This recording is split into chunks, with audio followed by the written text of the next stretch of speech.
Yeah. Never give up, never bow down, never give up. Hey, hey. Never give up, never bow down, never give up. I've been through hell and back, took bullets to my brain. Just ask the devil why he's scared to say my name. Wake up, careful what you say to me. Back up, you better let go. Last chance to make it out alive, because I'm locked and loaded, so run for your life. Never give up, never give up, never give up. I'll never give up, I'll never bow down. This is my destiny. I'm ready to fight when it's do or die. There's no way you're killing me. I'm gonna rise above and give everything that I've got. But when push comes to shove, I'll take what's mine. I'll never give it up. Never give up, never bow down, never give up. Bring it back around. Ladies and gentlemen, children, welcome to War Wrestling. It is the final countdown of Michael McCormick and Bryce T. And we've got a massive show tonight. It is quite literally the last stop, 4 weeks from now, to the anniversary show. And we start with a reinstated Jimmy Shane, flanked by the Krue after the events in April. Oh, don't remind me.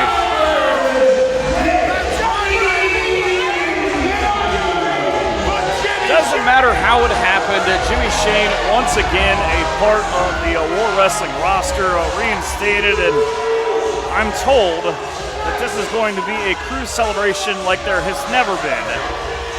The one thing I'll give these guys credit for, they know how to party, I'm told. I don't get invited, but I'm told they have a pretty good party. I have heard legends and horror stories of their after-party celebrations. I bore witness to only one. I don't remember that night. I think that's how they say it was a good night. You're not wrong. But by hook or by crook, Jimmy Shane once again part of the War Wrestling roster. And when we last saw him in April, he left the War Champion Crash quite incensed, you have to say, having managed to defeat him to get his position back. Thank you for attending the welcome back party of Jimmy Shane. You see it, baby?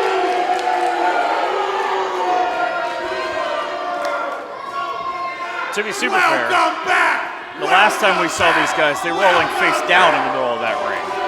For 20 minutes, mind you. At least.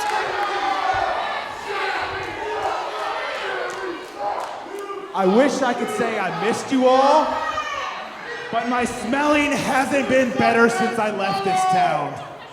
Jimmy, you kept coming And you back. know what else hasn't been better?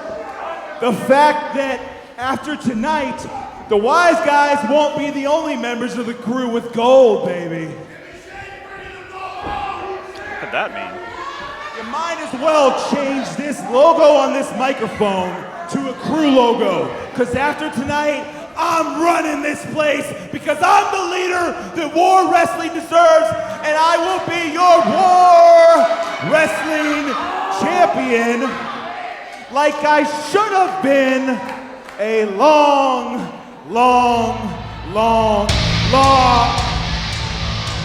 Not to interrupt you, James, but I believe someone else has some thoughts.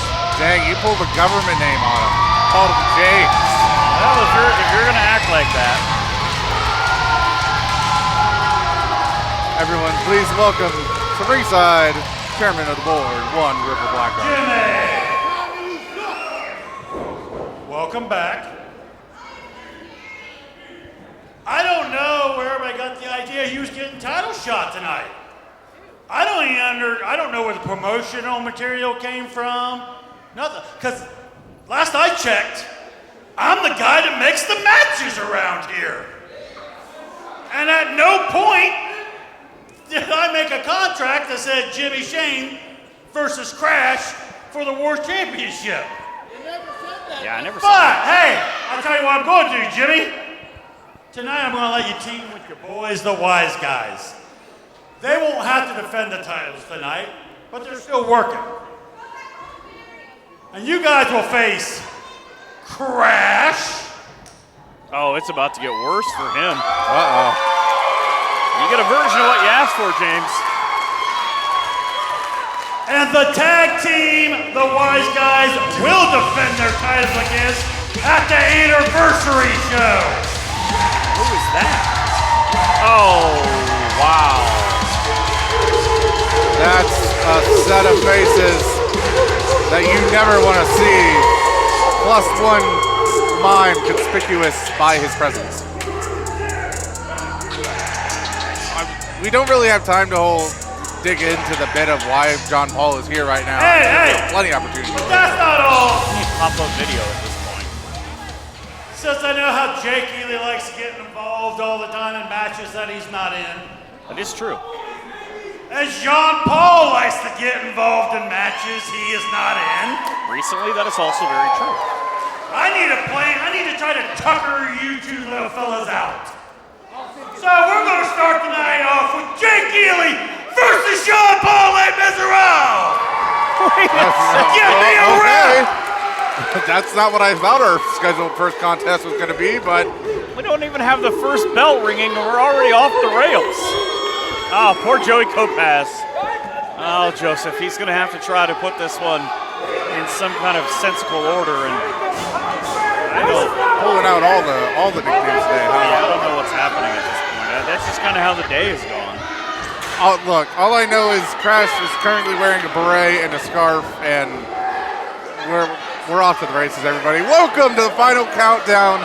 It's only going to get stranger from here, I'm sure. There are stranger things ahead, and Crash is just trying to get his belt back. This is not what this sheet says in my hand. It was supposed to be the kickoff for this show. Again, we've gone off the rails, and if I'm John Paul, I just go ahead and take advantage. Look at that. Well, earlier I said we were going to have plenty of time later to explain why John Paul's here. I guess now we have the opportunity to. Last month we saw John Paul after his kidnapping. You say kidnapping. Yeah, you're right. Let's call it what it is. After he was kidnapped by Delivery Inc., resurfaced from under the ring, attacking his Gimmicks Inc. stable members, and now seemingly aligning himself with his kidnappers. I don't know how he's come about this. We've Stockholm not seen syndrome. Stock mime syndrome. Could be. But what it leads to right now is an atomic drop there onto Jake Eely. The Thunderbird is quite discombobulated right now. Well, he says he can fly a lot. I don't think that's what he's talking about. He's in a world of trouble. You know, John Paul's got such an odd kind of way where even if you are prepared for him, you still really don't know what to do. But imagine now Jake Eely, you want to make your mark. You say all the time, King of the Thunderweights and blah, blah, blah, all the things he says. But now he's down trying to call a timeout, and he's getting beaten up by a mime. Well, this is not uncommon for tactics employed by the Krue. Every single month, every time we see them, they were always going to do some sort of dirty tactic. In this case, Jimmy Shane getting a couple cheap shots in there. It's just Jimmy Shane being Jimmy Shane. 1-2. And the power out from the Master Mime. These two, you go back, I mean, they have history. Go back to October. A couple years ago, they had a tag team match. Jimmy Shane, of course, was involved, and at the time, Cowpoke Paul. But this is a little bit different, and I've said about Jake Eely too. You might not like the way that he goes about things, but effective, and he uses the numbers to his advantage. He does. I mean, we saw quite the impressive stretch of matches where he won quite a number of victories after winning the War Rumble. Goes for a pin on the rollover, 1-2, and still, and then he eventually got his title shot when Jimmy was suspended. One of the nights he didn't actually sneak into the building. That did not go the way of the Krue. Yeah, this could be an entirely different landscape we'd be seeing right now if that had been. But right now, you hear the War faithful cheering on John Paul. Which, in a small way, seems like an oddity after what we saw last month. That just goes to show you how disliked the Krue are as human beings. it doesn't matter who you are, by default, you are always going to be cheered if you're going against one of them. Speaking of going against one of them on the other side, look, now the Krue, they don't like that the numbers are at the advantage of Stamp and Dexter and Little Dex. Crash just minding his own behavior over there. He does have the beret on, after all. He's keeping it nice and safe. He's making sure no one runs off with it. You never know what that little brat's going to put away in his bag. One just inside of a 2 count. Oh, the suspenders are off now. John Paul looking to go and looks like he was going to go choke Jake Eely for a second there, but I mean, he brought it with him. It's legal, right? well, it's been retrieved by his postmasters. Oh, Eely with a drop kick. Knocked him stiff. Well, they knocked him loopy. Like he's ragdolled against the ropes. John Paul thinking about crepes right now? His body's about to contort into a croissant. He might need a cigarette. We just got him to break that habit. Yeah, but after that, he might have deserved it. His body just went through something. He's like that little brother, always trying to impress his big brothers. And to Gino and Tommy's credit, they are perhaps the biggest supporters of any one man that I've seen in my life. It's just a shame that in doing so, they're also the most obnoxious group of people you've ever met. The crowd again, firmly behind John Paul. As he's being choked out in the middle of the ring. And again, look at Eely. You can tell that he's learned from Jimmy Shane. You go back and think about all the guys that helped train these two and choked him out, but he turned away from the official every time. There it is again. Goes right back to it. John Paul wisely, though, using the turnbuckles to his advantage, forcing Eely to let go. He's also probably trained by smart guys. Yeah, I've heard the Parisian wrestling scene's been really popping off as of late. I'm sure he's learned some tricks over there. I tried to listen to the podcast, didn't understand a word of it. It's like it was in a different language. John Paul, oh, beautiful move. Right into a submission. Eely's got nowhere to go in the middle of the ring. I think Eely just got tripped over into the French time zone. Is he gonna tap? Is he gonna submit? The thing is, he'd almost have to do it verbally because of how he's tied in a pretzel. But he stuck the thumb right in John Paul's eye. Krue trying to push that rope to the middle of the ring. Jake Eely forced to let go by referee's count. John Paul now trying to get over to his allied corner. Jake Eely, meanwhile, back up to his feet first. Oh, caught the blow. Just exchanging blows with everything he has. He's got to be taking everything that John Paul has just to get up. Whoa, the clothesline after clothesline. Ducks one. Oh, does not catch the boot. Waited for it. Double underhook suplex. Beautiful throw. And just think about what comes out of this match, because you heard earlier on about the 6-man tag with the litany of gentlemen around the ring. But going into the anniversary show, too, with the tag titles being on the line between 4 of these guys. This is a lot on it for an opener. That it is. But prior to this point, we didn't know who the Krue was going to be defending against those titles, so her River Blackheart to just drop that bomb on us is quite something. John Paul trying to get Jake Eely over, but Eely was holding on to the middle rope to keep him from doing it. Now Eely straight rights to the temple and up into the ear. Thinks he's got it going, and a boot from both men. And they're both to the floor. I don't know who got the worst of that, to be honest with you. Here comes everybody else, let's just say, involved in the match. You got all of y'all. Oh, Joe just threw them all out. That's Big Joe laying the law down. Gets all 7 of them out of here. You don't want to mess with Joe Lopez. He will untuck that shirt. It was nice of him, though, to go and let everybody get ready for their own matches by sending them to the back. Well, he did say, River did say earlier, our main event this evening will be those 6 men. Jake Eely got his super kick caught. That did not go the way he wanted. Now, Eely trying to use Joe after Joe's just trying to make sure everybody leaves with the cover, the roll-up, 1, 2, and a 3 behind the referee's back. After all of that, a member of the Krue still wins with shenanigans. That's just their modus operandi. What can I say? This match, the Thunderbird. John Paul is trying to explain his positioning, but Jake Eely, who had such a great 2025, here in the build-up to the anniversary show, with the opening round victory here at Final Countdown. Yeah, we've seen quite a lot, and it's only been the first match, folks. We still have quite a bit more set up to do for May 30th here. And I'm sure there's going to be some more bombshell announcements to come.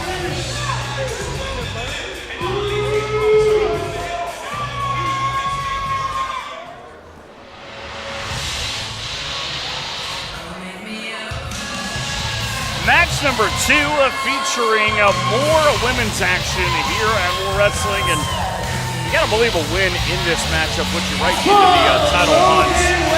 And Mika making her debut here.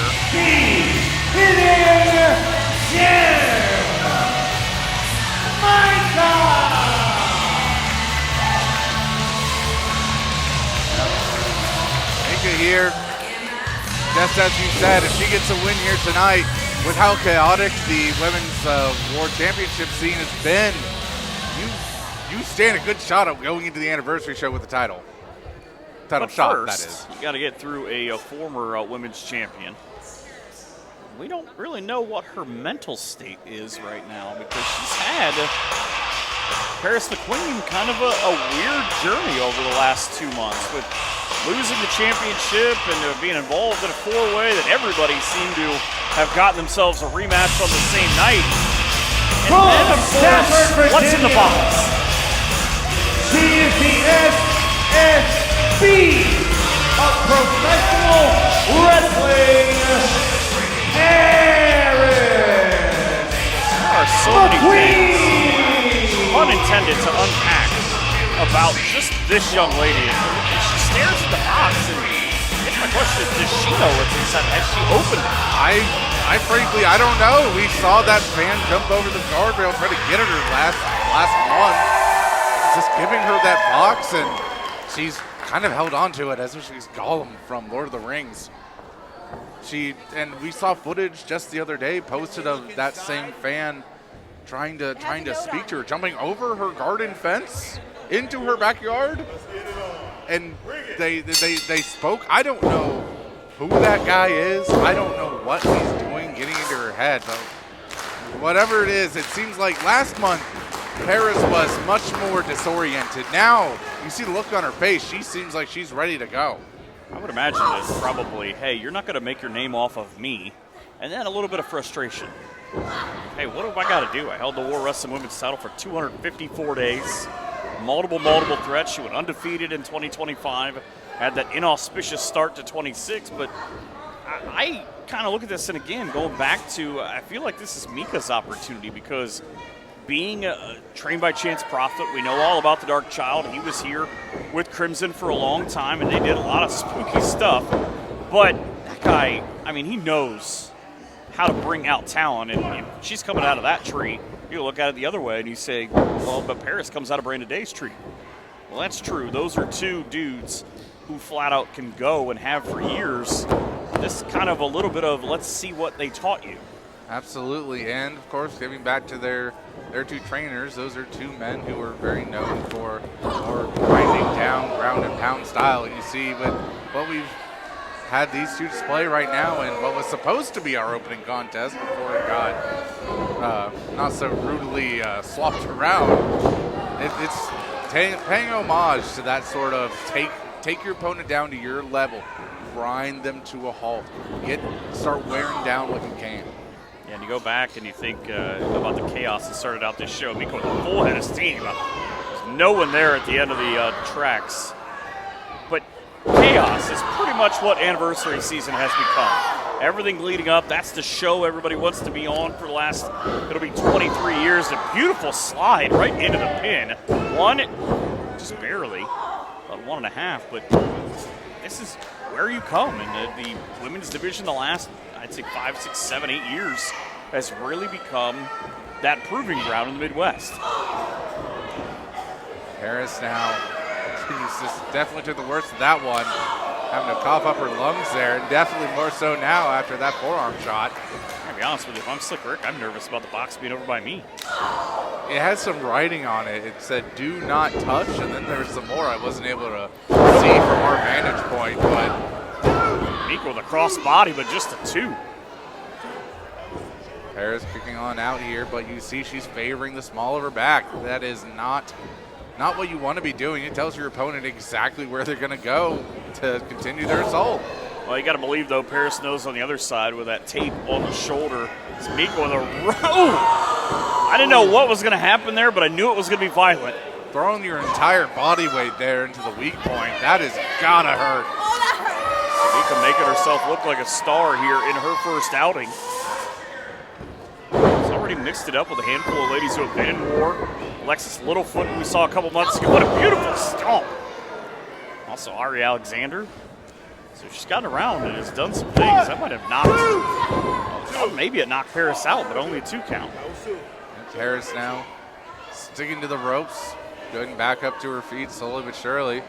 Oh, got a bit of fire back in her, but each one of these shots you see, she's falling back to her feet. Oh! I think I might have saw some spit knocked out of her with that one. My hand hurts from watching that. So now the shoot off the ropes right back into the middle. Paris is in a world of trouble. It's a rolling suplex. 1, 2, just barely. Bring Paris's neck to the side there. You saw Mika's hand take the jaw and just break it as she was doing the pin.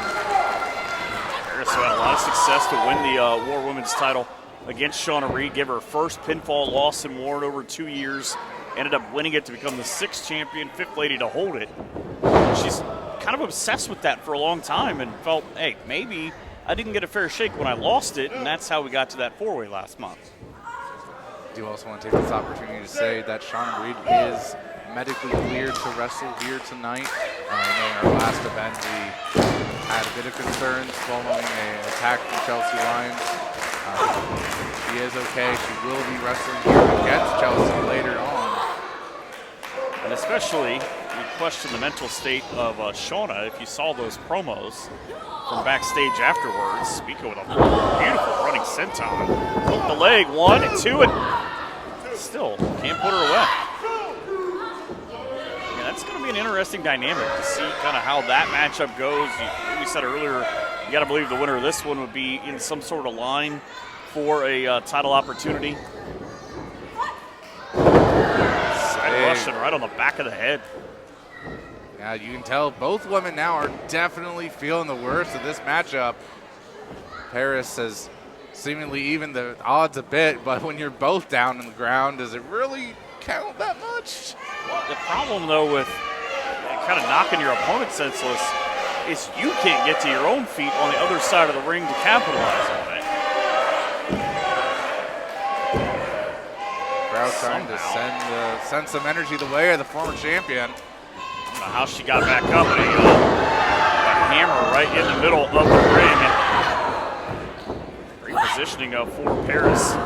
Mika's momentum carried her all the way into the corner. Now, an elbow almost to the throat.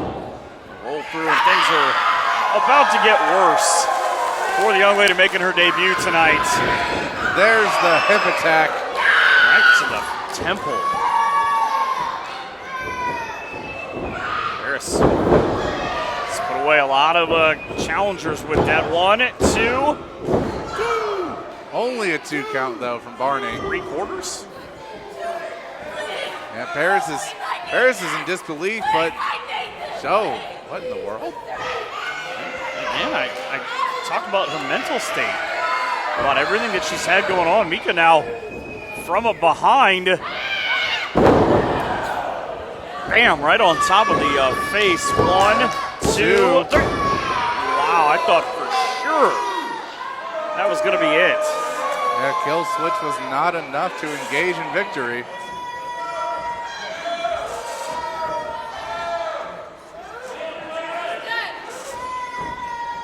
Paris now. Caught right where Mike wants her. Trying to lift the former champ up. Paris now with a go behind. Beautiful placement.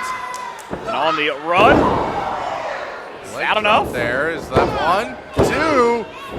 Still no, still just 2. Paris, as long as this match goes on, is kind of continuing to get outside of herself. Okay, the box is in play now. What in the world is in there? Better not be a banana again. That happened back at the anniversary show a couple of years ago. Wait, did you see that? Well, I'm not One, crazy, two, right? And 3 with a roll up. It was just enough. But the I don't know if that was meant to happen or it was a glitch, but either way it worked. McQueen! as soon as Mika went and grabbed a hold of the box, the lights flickered and Paris capitalized into a roll up. What in the world is in this box? What you got in that box? And Paris McQueen, all the same, getting a victory here tonight at Final Countdown. But I can only imagine what this is going to mean for later on What's tonight's in the box? match. Is it? I hope it's not a mechanical spider or something. A victory is in the box. Victory is in the hands of the box holder, I guess. Well, all we can say for now is victory goes to Paris McQueen. Impressive debut for Mika. You know, Tommy, the anniversary show is coming up. You know what that means? That's gonna mark 1 year the freaking wise guys have been holding the gold. And in that year, partner, in that year, we've beaten everybody World Wrestling has thrown our way. We've beaten Delivery Inc. We've beaten NWA champs. It doesn't matter who it is. You want to give us Delivery Inc. again? I'm gonna tell you. Yeah, I forgot to tell you guys.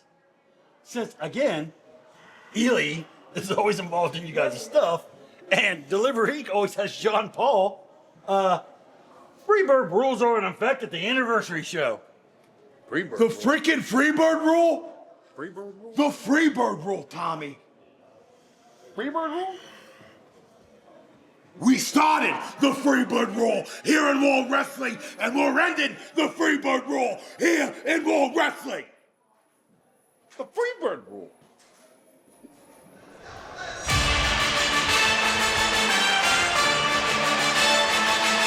Michael, we have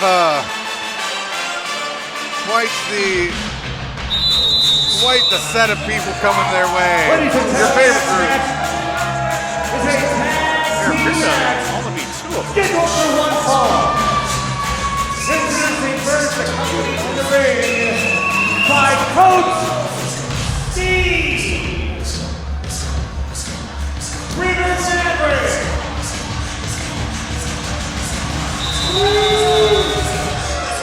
It would appear, though, that River must have hit a couple of pay windows at some point because he's got his fancy, nice new jacket. And he's got a new mullet. Oh, no, and Steve's got a mic.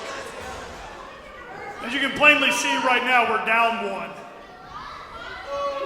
Knox decided that he wanted to go into business for himself and make a decision.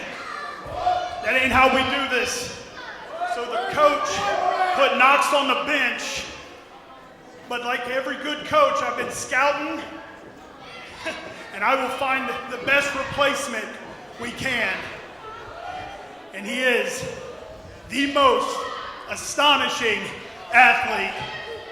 He is the most astonishing man in that locker room.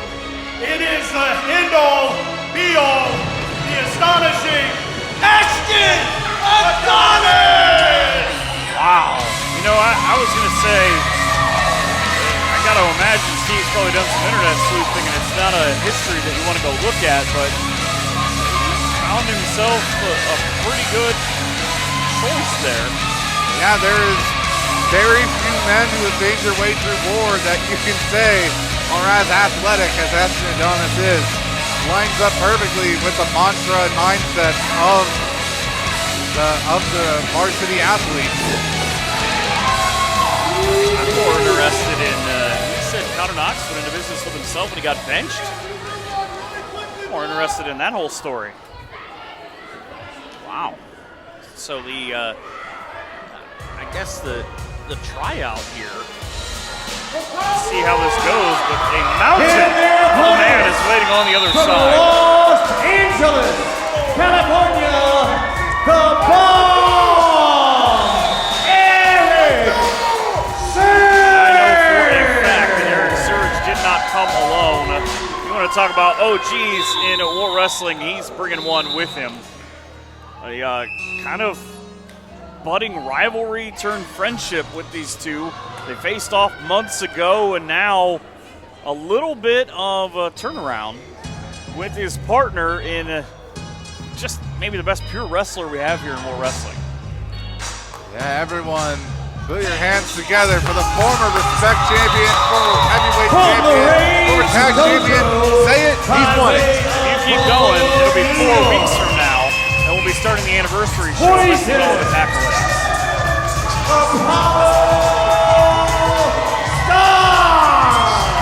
Mr. Mo Better Wrestling himself and Erik Surge. I tell you what, I know that we know what happens in the main event tonight with there being both sides of your tag team title picture at the anniversary show in action, but I immediately would go, please tell me these guys aren't a long-term tag team.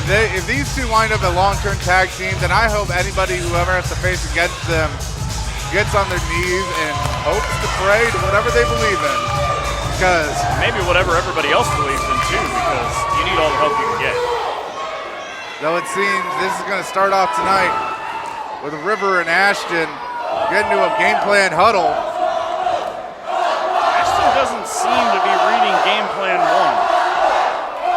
They seem to be having a disagreement. Coach is trying to list it out here. We know through prior dealings that Erik Surge and Ashton Adonis are very familiar with each other, both here in War and elsewhere, like such as OVW and other such places. So they at least the newly, I won't say formed because we don't know if this is going to be a long-term plan for Ashton and River, but the temporary pairing at least has that going on where they all are familiar with who they're going up against. They're trying to call a timeout in the pregame. Yeah, I don't think they realize that. This is not working. Oh, look at the face of River. Straight right hand. And a slap across the face from Erik. And I don't know about Ashton disrespecting the legendary Peachy Rodriguez. We're not here for that mess. Well, one thing's for certain. Ashton's getting a face full of canvas, and River's getting the ground. I think if I'm Steve, I'd try to get away from that. Maybe he should have gone to Ashton and just showed him the playbook. I'm sure he's tried. Ashton is admittedly a very prideful man. See, there you go. Now he's reading the playbook. Right on time, and River's paying for, well, it would appear everyone's sins. To be fair, this match is brought up because both Appollo and Erik are very tired of the first stringer's antics and Brandon Fields being Brandon Fields. So, really, he did bring this upon himself. Did you see that? Did you see River's soul leave his body on that chop? Yeah, I just saw that giant deep breath he took, suck it back in. I think if Appollo hit it a second one, River would have disappeared. He just went left. Shot Appollo off. Oh, I made a mistake. Never take your eyes off Apollo Starr, even if only for a split second. Oh, and Appollo with that double hook in control, and that's much of a suplex. He almost flipped him in half. There's the suplex. Another one. Oh, we're going for the 3 Apollos. 3 Apollos. Gut wrench. And it connects with You a see that a plum. lot, but how many guys do you see go to 3 different versions? That's not typically the way you tag your partner in, River. I think he tried to slap him as hard as Appollo slapped him. Yeah, it's like you gave him a chop instead of a tag. I don't know that I see this going well.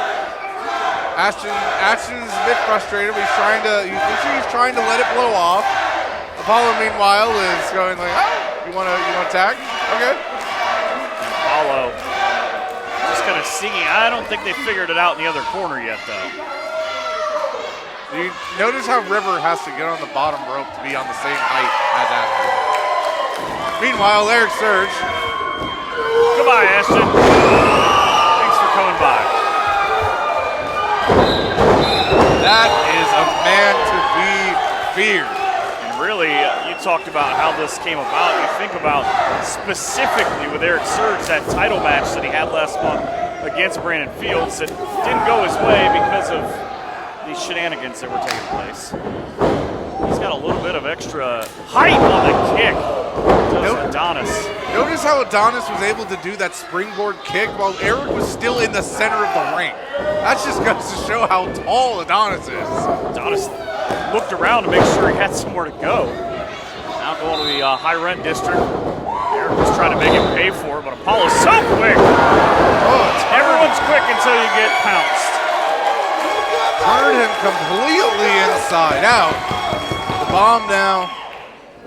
Looking ready to do a bit more explosive action. Apparently Adonis did not read the book. Game plan A is win. Apologies, everybody, if my words slur at times. I currently have a sore in the bottom of my mouth. I'm trying to work through. And I think Ashley Adonis is sore everywhere else. What a bloodthirsty crowd tonight. Yeah, so this hit him is again. Pure eruption from the crowd here. Just begging for Adonis to get chopped and blocked. Can't tell if Adonis' chest caved in or he was in shock. Might be a little bit of both. Apollo, everything you can win, he's done it. Every tag team title in the Midwest of a promotion that has existed in 20 years. But he's been a member of any roster. He's probably won it. Every heavyweight title, probably won it twice. He comes to town, you know somebody's about to get their tail kicked. Yeah, Apollo Starr is absolutely the type of guy that you can look to and you see nothing but pure legacy attached to his name. Another big suplex. He going for the 3 Apollos? He got one. He's thinking about it. Oh, no. Getting Erik tagged back in. I don't know if it's good or bad for Adonis because there's 2. Are we going to pass off to Surge and let him get 3? Yes, we are. It's about to be a surge. Oh, wow. Look at the power. Oh, the stalling. Letting all that blood flow on down to Adonis' head. His feet almost touching the ceiling. And Apollo, he's just going to dance his way through. It's like a Saturday night in Lima. He's ready to get down. Best dance moves in the entire roster. Ashton. Even Peachy didn't know what to do. Ashton's eyes were vacant. I don't know if you just noticed that, but he still had the wherewithal to kick out. I don't know that he didn't just spasm. His body is just in complete shock right now. So Apollo just, I just think about his Respect title run where he held it for over 500 days. Had that big match with the veteran Jack Vaughn. Everyone give a thigh slap and appreciate it. If you don't, then he'll come after you. The internet's favorite wrestler. I've learned that. And Apollo can't even fight himself back to his feet now. Apollo just showing off why he is Mr. Mo Better Wrestling. Staying on top here. Rocking himself off the ropes. Oh, Steve. River. Come on, Steve. River acting like nothing wrong happened there. Elbow meet teeth. Like Apollo wears a mouth guard a lot of times. You can miss a few chiclets. River ever the opportunist.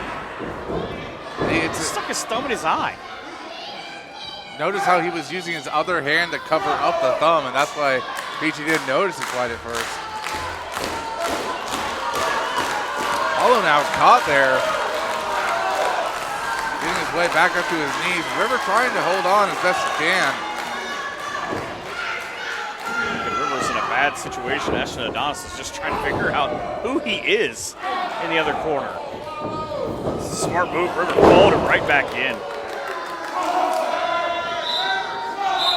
It's like trying to put a fire out on Apollo with that knee. Apollo now is caught right where he does not want to be. He's in the enemy's corner.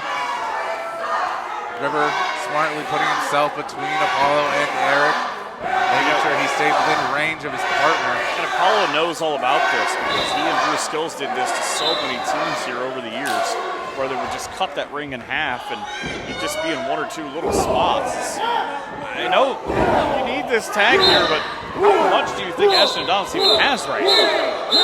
Well, seemingly enough to go like a piston engine right into the midsection of Apollo. Oh, but now there's Steve and River with Peachy's back turned. Erik now just trying to argue with him, being like, what are you doing? Unfortunately, there's three of them and only one Peachy.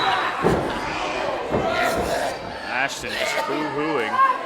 You think about it. I mean, Ashton, I won't take anything away from him. He's a great athlete. Wins over Trey Miguel and Elijah Burke.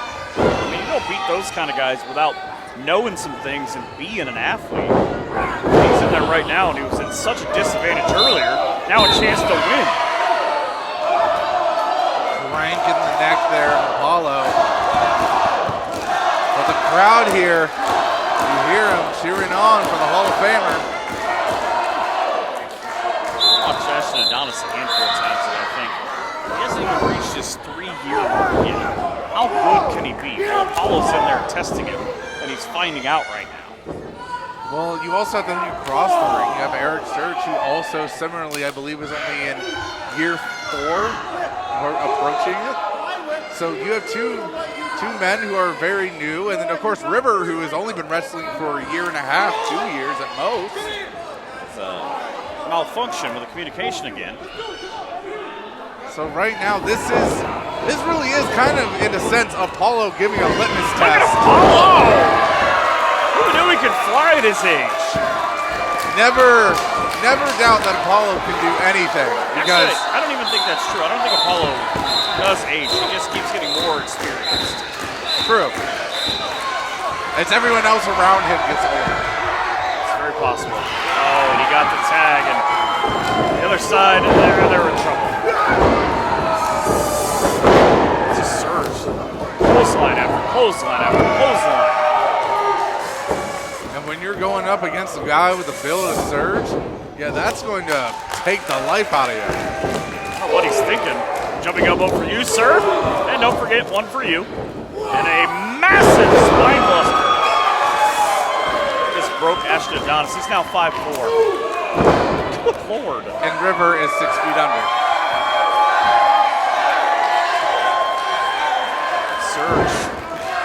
I don't know where Adonis is at. I don't know if he knows. Someone should probably call Surge lighting one up. So we are done. Super kick to the face. Now it's Adonis. Taking the, And the blind tag. Now River, why? I'm with Can't let anybody else have glory. I'm with Adonis. I'm with Adonis. There's you a say? like that. I'm with Adonis on this one. I would not have tagged. He was primed and ready. What the night! Back 1 elbow. and 2, and Adonis, no thanks. I'm out of here. He flummoxed you so much you didn't even know what to say with the ridiculous. Ladies and gentlemen, the winners of this match. Coach still trying to give it to Adonis. If he doesn't watch out, he'll get that knee. Look, you get karma for your actions. River tagged himself in when, let's be real here, Adonis looks like he had it set. And he paid for it. Somebody should probably call an EMT for River Maverick. He's not here anymore.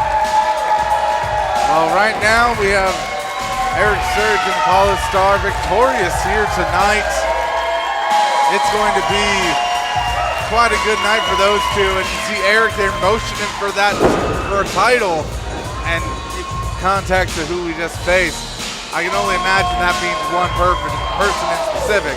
That being the War Respect champion, Brandon Fields. We'll see at some point. I don't know if River's going to be with him or not, because he just got knocked halfway to the moon. I know one person who won't be with him is Adonis.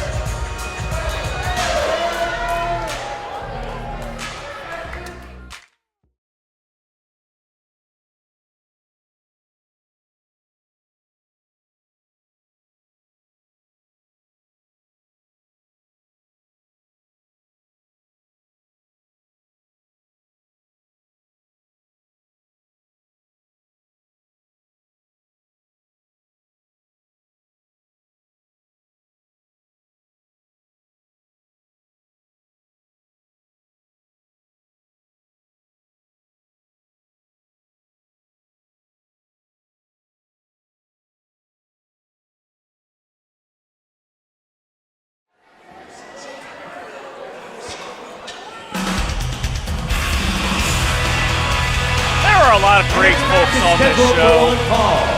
Introducing first, from Cleveland, Ohio. You say that not a lot of people. Gift to women. There's everyone else, and then the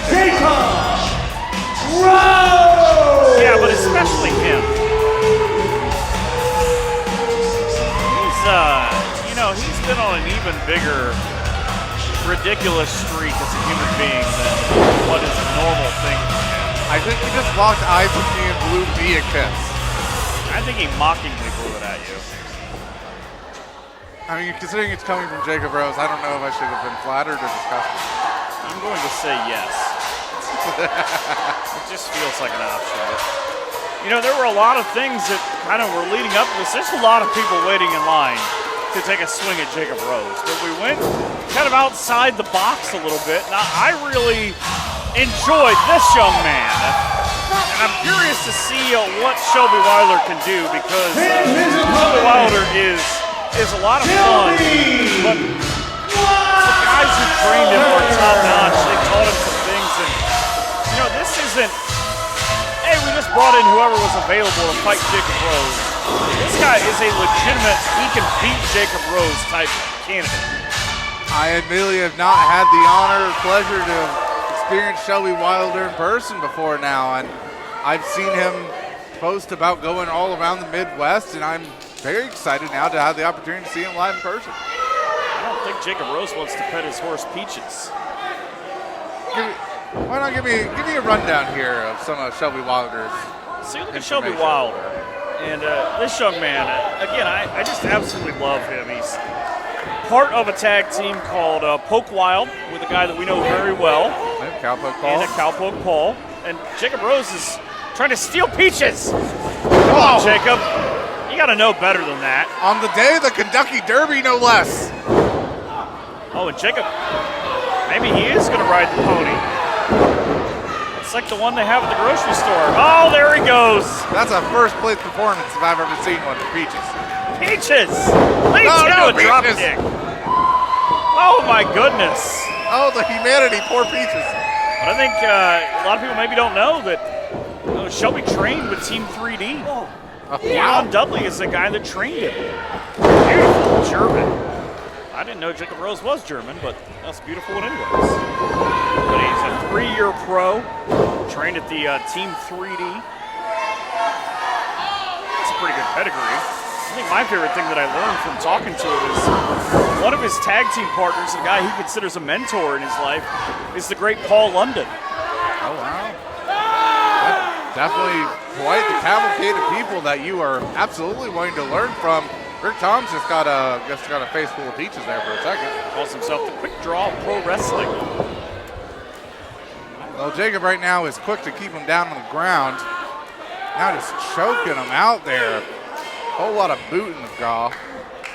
This is not working. The quick draw was not what was planned. Jacob Rose, it's always, good Lord. Running knee to the face. He didn't even really need to do the running part. That was just high velocity from the moment go. Jacob Rose, as much as people may rightfully dislike him, you have to be willing to give him his flowers when it comes to his athletic ability. He's always proven since he's joined the War roster that he's always in search of being the up-and-comer, right? And he's always going to prove, I am the best. I am the pedigree. 1, 2. I think he just kicked Shelby back to the OK Corral. At least to Deadwood. Man. Shelby Wylder getting back up, but Jacob has him right where he wants him. And Shelby just trying to figure out, how do I turn this back in my favor? That's a heck of a start. Back to back, back to back, back and back again for chops. Wow. That clothesline will knock you down every single time. Jacob Rose said he could bench press your mom as long as she's under 295. He wants me to make sure to keep pointing that out. I'm willing to believe it, and I'm not going to argue against it. Massive suplex. He was very angry backstage about catering. Tried to tip the whole table over. Yeah, they ran out of chicken, so he got very offended that he was only given nice cutlet pork. So he's going to have the protein, be able to do the things that he does in the ring. But you think about it, the fact that in April he wasn't even a part of the show. He wasn't even booked on the show when he came out and just assaulted Ryan Michaels. He has been embroiled in hatred for Ryan Michaels for years. Over now. 2 years since after War 21 when they lost in that tag team match. Come on, Cowboy! And ever since then, it seems like everyone he's ever faced is paying for that hatred. It's everything he does is fueled by trying to prove to everyone, I know who you should be talking about. I'm better than him. I will always be better than him. He just screamed out that he would like for his name to be repeated. His name is Jacob Rose. He's a very horrible individual. And yet he's God's gift to women. According to him. I've talked to some women and they don't believe that. And I've talked to some women who unfortunately do. Yeah. Oh, good Lord. He ain't so pretty anymore. He kicks to the side of the face. He better be lucky there's no spurs on the boots of Shelby Wylder, but Shelby might not be so lucky right now as getting a knee full. He just kicked Shelby so hard with the point of his knee that there's no way Shelby remembers this horse's name. Oh, Rose with a massive miscalculation. Shelby now firing back up. Quick draw clothesline. And another. So now Shelby back in control. He's got the fastest enziguri in the Midwest. Oh, and now it's time to say bang, bang, you're done. Here he goes. Just trying one of those big maneuvers he's put guys away with, but Rose trying to go for something that he calls the super soaker. And he gets it reversed and just enough. 1 and Only 2. one. Shelby is in absolute shock that was just one, and frankly, as am I. That was quite the turnaround. Now just beating down on Jacob's head, hoping to see if he'll at least stay down long enough for a bit of an aerial maneuver here. Shelby going for something he calls the high noon, the swanton bomb usually, but he tried it. There was no well that could find the water. And Rose with a stomp. There's the lobotomy. That's got to be it. 1, 2, 3. Ladies and gentlemen, the winner of this match, on one mistake, off one miss, of that high noon, turns it into a win. You can love him, you can hate him, but what you should never do is doubt him. I think you're about to hate him some more. What is he? He got the What is box up with boxes today? from underneath the ring. What box is it this time? Wait a second. Now he's asking for the microphone.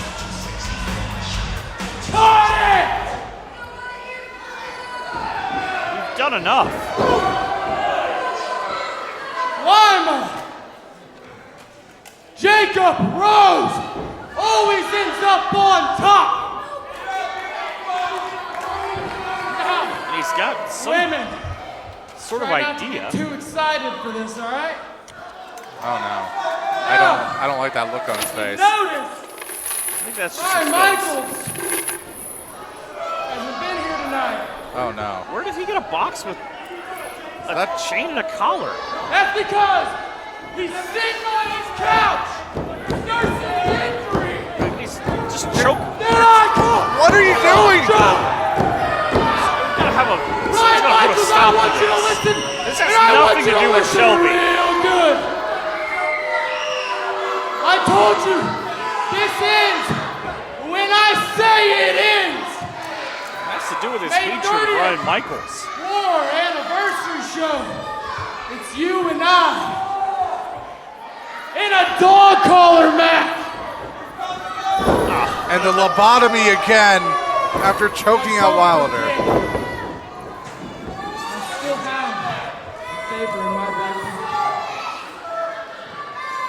May 30th, Jacob Rose versus Ryan Michaels in a dog collar match. Ryan Michaels is not here tonight to answer that challenge, but I can almost hear him yelling from wherever he's at, yes, we're doing this. Everyone, that is something that is only going to lead to nothing but pure chaos. Frankly, I am afraid for what will come of that on May 30th. Right now, we're going to get Shelby Wylder some medical attention. This is not how I run things. We run this as a team. You went into business for yourself by going and doing what you did. He had him dead to rights. We could have walked out of there tonight with a win. Coach, you already got one starter on the sideline, right? You got another one that's got a championship, on the line tonight, and then at the anniversary show if he is to retain. So what you guys need to do is get your heads out of your ass and get a ringer on your team like the astonishing one, Ashton Adonis. So you know what? May 30th, anniversary show, more Lima, Ohio. You guys got yourself a ringer for one last time, and you stay in line, all right? I want that home run. Yes, sir. Got me? Yes, sir. I want that home run. Yes, sir. Ashton.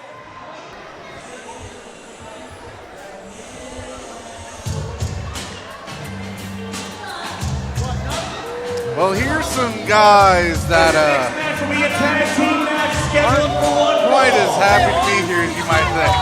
Introducing team number one, weighing well over 800 pounds. Johnny Cisco,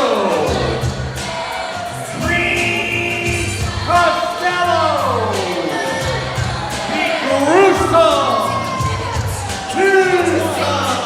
The Gruesome Twosome making their way back to war with a whole different attitude than they had last time they were here. And apparently much more of a weight distribution problem. They weigh over 800 pounds combined. Johnny Cisco threatening me from afar. I didn't say. I'm sure they weigh 400 pounds combined, but maybe the scale was wrong that I read. And when we saw Gruesome Twosome last, they were a lot happy-go-luckier. They were much nicer guys, but since then they've unfortunately been on quite a losing streak to their own self-admission, and it's made them have a bit of a mean attitude adjustment. Saw them lose to the Grey Wolves in September in their World Wrestling debut, but a guy who has had no attitude adjustments because he's that dude in Lima. Might as well call him the mayor of Lima, Little Krue. Do you think that means if I get a speeding ticket, I can have this favor? I don't think he's that type of mayor. It's more like an honorary thing, like Mayor McCheese. Nah, no. Or the top out of the Monopoly guy. But he is the pride of Bath High School. Did Lima lift a dog at one point? Can I ask the dog? I know some counts have done that. Depends on who you ask. So now, waiting to see Will's partner. Oh, that's a heck of a choice. Speaking of Lima, It's the Bradfield Center. Austin Elm. It's going down. originally it was supposed to be Cassius Starr, but Cassius couldn't make it tonight. So Austin Elm, he got that Lima, Ohio, the 419 connection. Absolutely. Nice backup option for the Soul Thrillers. Austin Elm has been on quite a streak of impressive performances. There we go, if I can get my words around correctly. In any promotion that he's gone to as of late. He recently gone and showed off to the world just what he's been capable of. He's had a whole reset of his attitudes, and while he's kind of gone back to basics, it's gone really well for him. He is all in on just learning the fundamentals and just showing everyone why he is going to be one of the next up-and-coming stars in our generation. You look around and you find his name everywhere in the training from the Unchained Academy. It's about as local and about as impressive as you can get. We saw that earlier about how it worked for Paris. You know, he's learned some things too. Johnny Cisco and Krue Costello are absolutely not having any of that. And, well, there's some of that mean dude attitude I mentioned before. Yeah, they've not exactly been easy to deal with. Johnny Cisco calls himself a time-to-time classically trained, and that's true, being trained by Cody Hawk and Ryan Michaels and Aaron Williams, a set of guys that have definitely gone and given every bit of knowledge that you would want as a wrestler. Also have done some pretty amazing things here. That trio is, yeah, if you're going to learn, I mean, those are three guys, you put them together in a room, they're going to go back and, you know, pick up some things that maybe a lot of people wouldn't, but right now just trying to dethrone Lima's favorite and roll it through. Cisco, nice shoulder tackle there, taking down Will. Oh, with a giant arm drag and another. If one is good, two is better. How does he take down a 400-pound man with that arm drag? I don't know. It's really impressive. I didn't know Will throw had a sleeper build like that. But we always know he has quite the impressive drop kick. It's easy to drop kick a 400-pound man right in his face. Again, a combined 800 pounds. That's a lot of beef in the ring right now. Oh, in for the first time.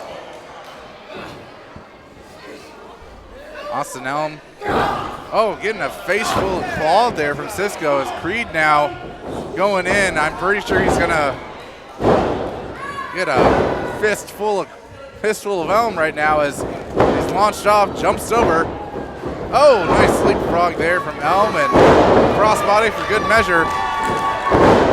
It's a lot different. You said it earlier about how he's kind of refined himself than what we saw in December in the pre-show match where he took on Zeke Mercer.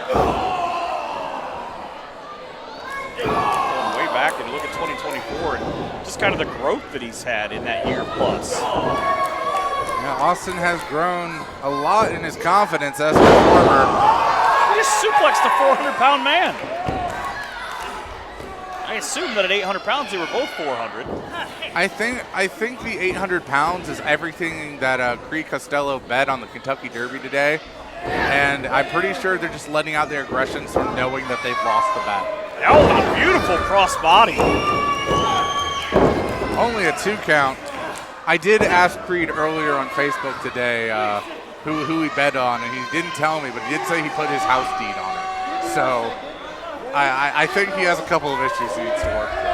If you or your friends have a gambling problem, there's a number out there that you can call. Oh, look at the teeter-totter. 1-800-GAMBLER, Ohio, for anyone in need of assistance. I don't know that Austin Elm saw the tag, though, behind him as he's just pretty much playing seesaw.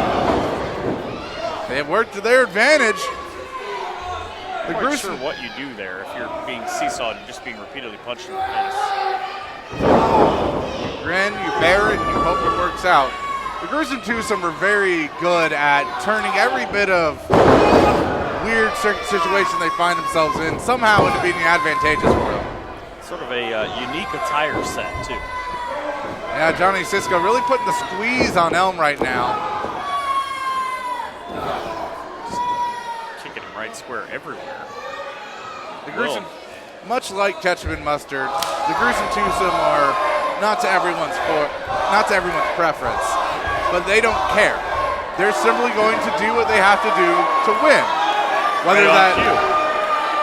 Whether that means actually winning or not is a different story, but then again, that's how we got to the point we are now. Can you put them both on a hot dog? Oh, beautiful move with the bridge 1 and 2. Nice Northern Lights suplex, but not enough. Creed Costello tag back in.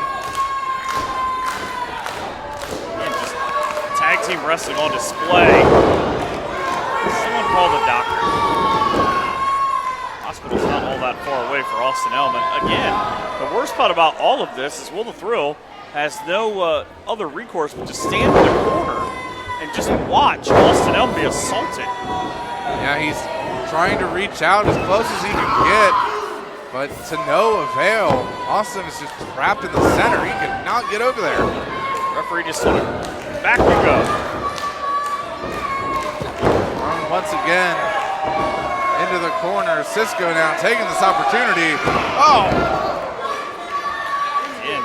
terrific maneuver, but question how we got to that point.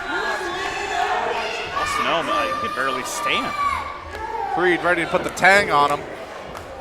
Hit him with arms wide open all the way down. Gonna make that man as red as this tomato pants. Nearly hit him with a brain buster the way that he cradled the bottom of that. Put his sword away. I think he's serious now. Just quick tags back and forth by the Gruesome Twosome. They are a well-oiled machine. Again, back of the head, hitting the canvas for Austin Elm. 1, 2. Where is he getting this to be able to get out of these? I don't know, but Gruesome Twosome are doing a good job of staying on him, making sure he does not get a single chance to get back over to Will the Thrill. He's been hit everywhere. His body count is destroyed right now. This could be a mistake.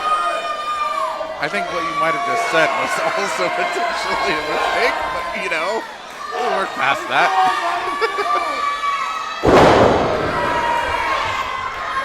Quite sure. Austin Elm with a spinning tornado DDT.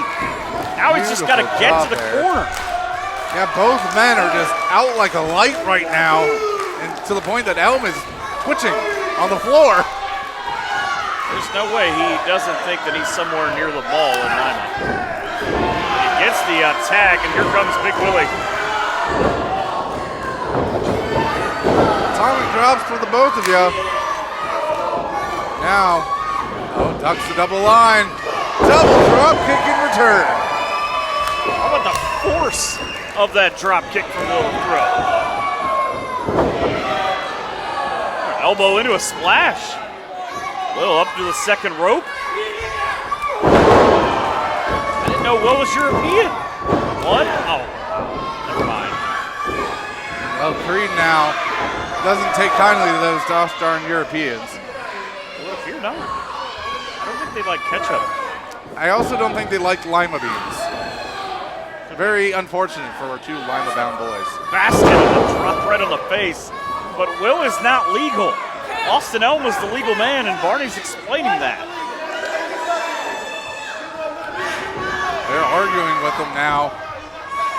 Elm all the way up to the top. Took out both guys on his way down. Take the advantageous position while they were distracted. Tried for the same thing. Austin Elm, though, the face buster. Take him down. Tag back into Will. Oh, Will looking to fly. Someone call the Allen County Airport and get him some clearance. All the way up, and he's feeling froggy. That's it. 1, 2, and 3. Ladies and gentlemen, the winners of this match, Austin Elm and Will the Thrill. Well, the Lima Bean boys win here tonight, and I think as a result, this means the Gruesome Twosome are going to have to become more gruesome in their twosome. They're going to be celebrating all the way up Cable Road. Maybe all the way up to Elida Road. We do this, homebound boys. This is what we do. And as Johnny Cisco gets carried out by his tag partner in life, Will the Thrill and Austin Elm get to go home tonight with a very, very sweet victory.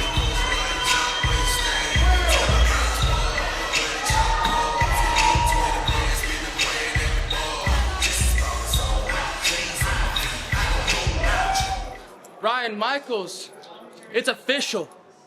God's gift to women, Jacob Rose, versus the false king, all hail Ryan Michaels, in a dog collar match. I told you from day one that this ends when I say it ends, and I say it ends on May 30th at the anniversary show. Ryan Michaels, one of us isn't walking out of there alive.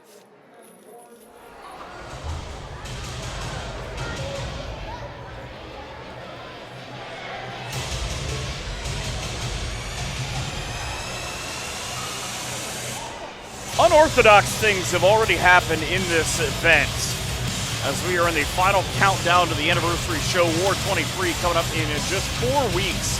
from where we sit here tonight, but I'm not quite sure what's about to happen. On paper, it looks pretty simple.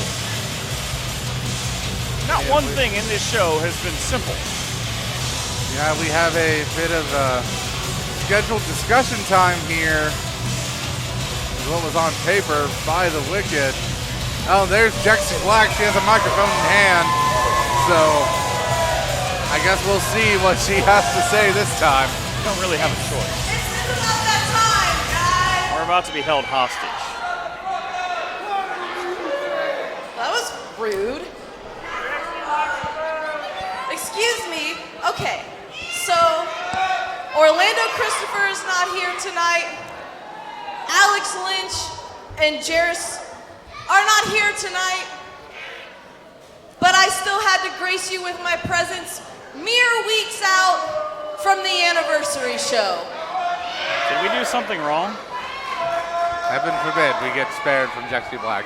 Don't husk at me. The World Wrestling Champion said, well, who keeps giving her a microphone?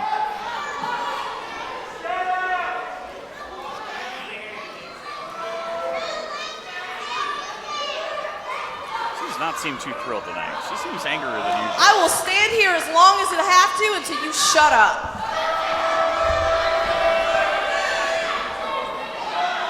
At this point, she's technically on the roster, so she'll. Is mine. War Wrestling is mine. Beastman's bone is mine, and he will never, ever, ever, ever, ever, ever get it back.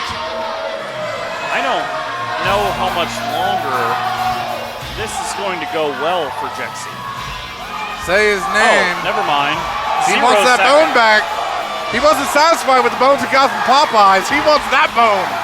Look, he killed a dinosaur for that. Oh, River Blackheart now. Ripper, this is not a good idea. Get out of the way of the Beastman. Dumbest idea Ripper's had in a while. Oh, God. What did he just grab? That is... He just grabbed a child belt? You better get him under control! What is happening? There you go. At least he returned it. He's not here. Sort of. Orlando's not here. Orlando is not here, Beastman. I know he's not here. He's not here. River Blackheart's either the... I don't know who you are to be talking about Orlando. Man. Sounds like a conversation that I should be in. Nobody called either one of you out here.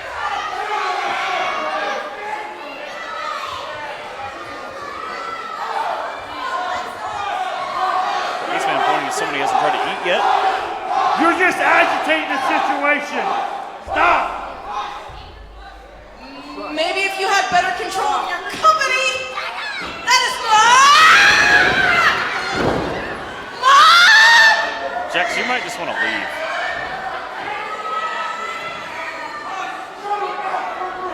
Beastman seems more unhinged than normal today. Oh, because he came in here wanting to fight with Orlando Christopher. Get your hands on Orlando Christopher. As a matter of fact, while I'm at it, I will give $10,000 to anyone that in the back wants to come out and face Beastman. $10,000? 10 grand? All right, we do have some extra talent in the back tonight. We do. There's a lot of dudes in catering right now. And I will be willing, I will be willing to let this happen. That's why Jacob Rose doesn't have any tickets. But it will be gauntlet. Oh. But if Beastman wins, he will absolutely face Orlando Christopher at the anniversary show. Okay, well, there's your stakes, everybody. I don't think I want to be whoever comes to So, whoever wants to come out and be stupid enough to press their luck, come on out. Okay, well, An angry locked-in beast against whoever's willing to come through the curtain. Whoever's brave enough to come through the curtain. Well, you heard it here, folks. So, on Jexy's side of the wager, whoever comes out What? He's from the nicer side of Detroit. The Golden Child. Evan Black. The Golden Child's got a big piece of work in front of him. Yeah, but he doesn't seem all too concerned. I don't know if he's fully aware of what he's stepping into. But Evan, I mean, he heard Jexy. He heard the 10K bounty. I mean, honestly, if I didn't know better and know that I was going to take 10K in medical bills, then I would be willing to fight the Beastman too. But it's the Beastman. Considering what I've seen him do to other people in this ring, and out of it, I'm going to say no. I'll just sit up here. This is not going to, again, Beastman with a purpose. We've seen over 300 days as World Wrestling Champion. What he's done to people, you're trying to fight the mountain. Here's my other question, though, is, okay, so this is an impromptu gauntlet match. We don't have like a set number of people in this. Is this really just going to be as many people that wants to try their hand at getting $10,000 as they want? How many people do you think Orlando Christopher has on the phone right now saying, go do it, so I don't have to fight that mountain of a man? I'm sure he's already called at least 3 since Jexy offered it. I think if I'm in the back and I see my phone ring and it's got a 313 area code, I pass. Evan right now actually making some headway against the Beastman. And as much as he's got him buried in the corner, now full head of steam and another uppercut. Just brutalizing the former World Wrestling Champion.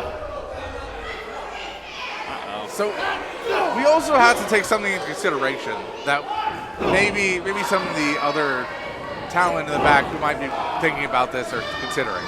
Not only are you going to be getting $10,000, you might also be getting your life extinct. Oh no. I am so sorry, Evan. Thank you for coming. Well, that's one down. Please help yourself to the back, if you can. I hope you can still enjoy that catering. How do you come through the curtain after seeing that? Oh, wow. Well, there's someone who actually stands a decent shot at it. He's the coldest of all time. Paragon just got back from Japan.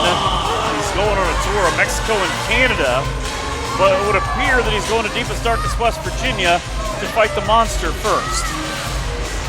Yeah, Paragon has had a very successful run with FTO in partnership with Flow, but right now he's going up against the Beastman. This is one of the rare opportunities that he had time off in his schedule. He said, you know what, I'm going to come out, I'm going to have a nice time with some friends, and then he hears his 10K bounty, so he's like, okay, I can't turn that down. Oh, but a belly to suplex will put you down. How about a wrestling move from Beastman? So something I was about to get to earlier before Paragon came out is also the fact that maybe the roster is also considering the idea that they want, like if they beat Beastman, again, former world heavyweight champion, then maybe that has to put him in contention for like something, right? You better hope that if you do it, that the answer is not fighting Orlando Christopher. That's a terrible back-to-back. Mr. Kilmore's older brother now is doing some damage to the Mighty Beast.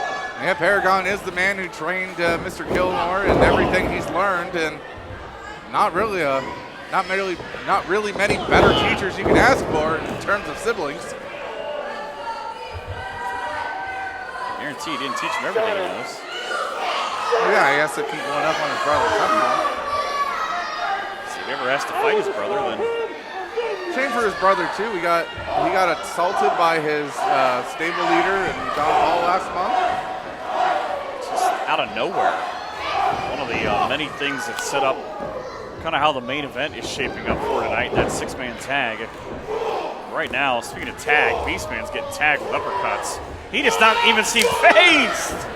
And a fastball right down the middle. Right to the face of Paragon. caught there. Black slam, 1, 2, and 3. Paragon, I thank you for coming. I hope you have safe travels in Mexico and Canada. You can get there. That's 2 thus far, Shooter. Just wait! You stay right there!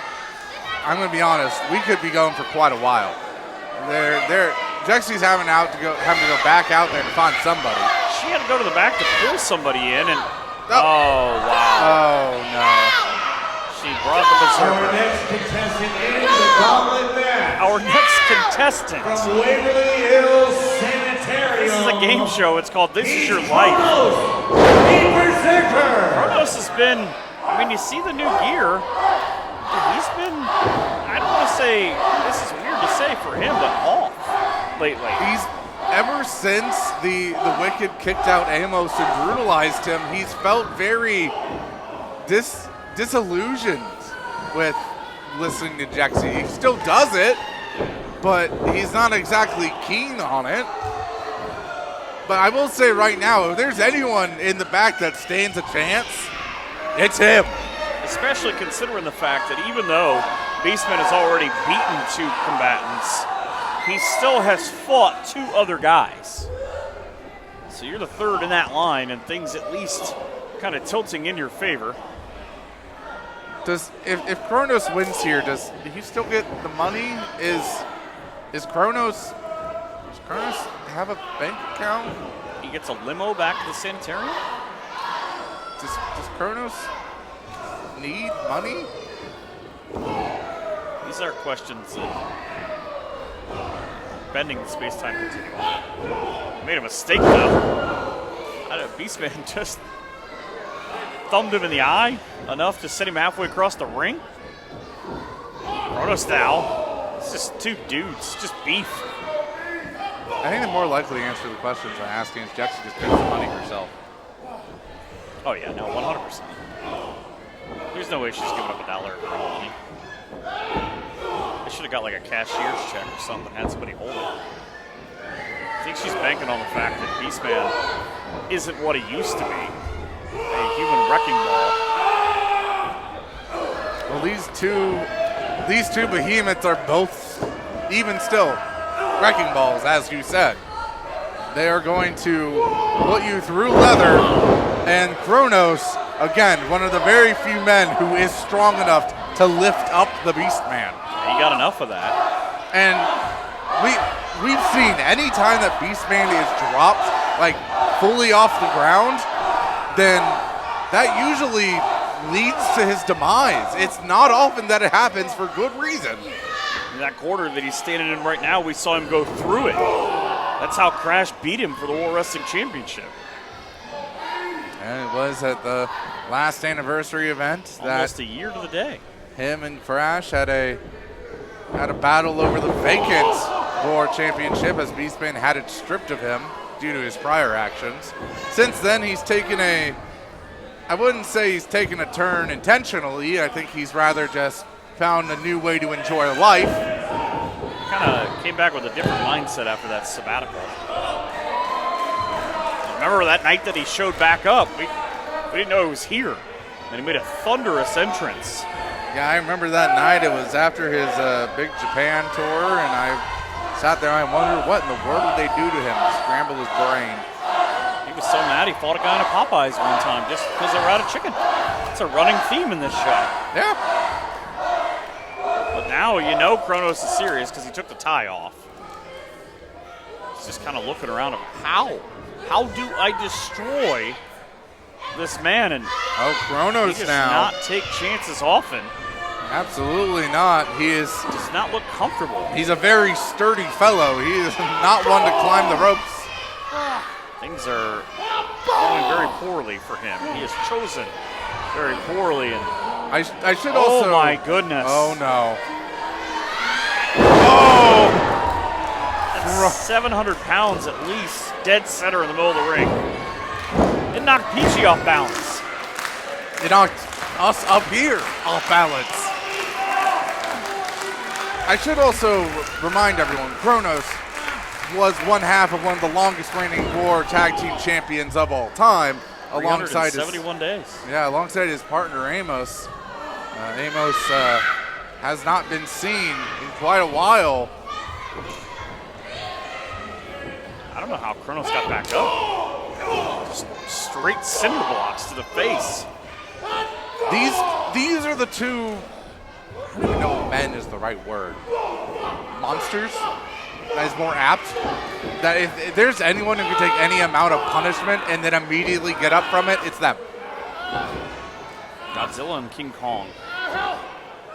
A battle that quite truly could last forever. They're like the old Rampage game where they're just together, they're destroying things, but when they start fighting each other, one of them is going to be in a horrible ending. It looks like it might be Beastman. I don't know if Kronos is going for a choke slam or he's just trying to choke out Beastman. Well, right now, if he's choking out Beastman, we're going to see if the Bradfield Community Center stays standing after it. A lot of people are going to be looking for 10 grand. Beastman's shoulders straight down on the mat, but referee checking to see what's going on here. Beastman he's got to be out. 1, 3 times, and Kronos is the winner, but that's already twice. Beastman able to, oh, he fell down. But Jexy. Hey, wait a second. Who's that over there? But wait a second. I recognize those eyes from those glasses. That's Amos. That's Amos. He just came out of the crowd, and I still don't know that he's gotten Kronos' attention. She's trying to whisper to him. Lucha Rodriguez trying to get rid of Jexy, and again, Jexy, I don't know that she realizes what she's doing to her own chance, but Kronos, he's leaving. I mean, Kronos has always been beholden to Amos. He's always been his keeper until Jexy made Kronos attack Amos, but oh, it's a hug. It seems the friendship has rekindled once more. Kronos is waving goodbye. The monster has left. And Jexy is left astounded. Her best laid plans. And the anniversary show is going to have some more fireworks. Well, is there anyone else? Is this it? Ladies and gentlemen, the winner as a result of the count-out. Oh, there's Roberto. And now will face Orlando Christopher at the anniversary show. Not just face Orlando Christopher at the anniversary show. Beastman knows yet. Because it is the anniversary show, Jexy. Beastman will face Orlando Christopher, and our fans bring the weapons back! Oh, wow. Oh, no. I wish that I could hear the phone call when Jexy calls Orlando to tell him about what she just did. The war crowd can, at times, be some sick and twisted individuals. I can only imagine what they are going to bring with them come May 30th. I have seen the things these lunatics can come up with. This will not go well for OC. Well, frankly, I don't know if it'll go well for Beastman either, because who knows what's going to be coming. Beastman just figured out he won. I don't think he heard any of that. PG's going to have to give him the rundown in the back, I'm sure. But everyone, May 30th just got a whole lot more dangerous. Fans bring the weapons. The Beastman versus Orlando Christopher.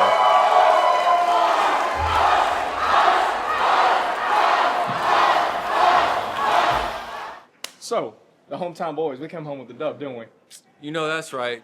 Wylder Thrill and Austin Elm showed up for the hometown. But on May 30th, here's what we gonna do. First stringers, y'all wanna play this game? Well, guess what? I'ma bring Austin Elm, and I guarantee you on May 30th, Cassius Starr will be in the building. So if y'all wanna run it 3-on-3, we can do just that. The numbers game ain't gonna work for y'all anymore. Y'all been some bullies. We about to solve the problem that y'all been bringing up. If y'all down, say something. Kronos! Amos! You have something for me? I'm not hard to find, boys. You two made a mess for me tonight, while forgetting that I made you to begin with. And at the anniversary show, I will end you.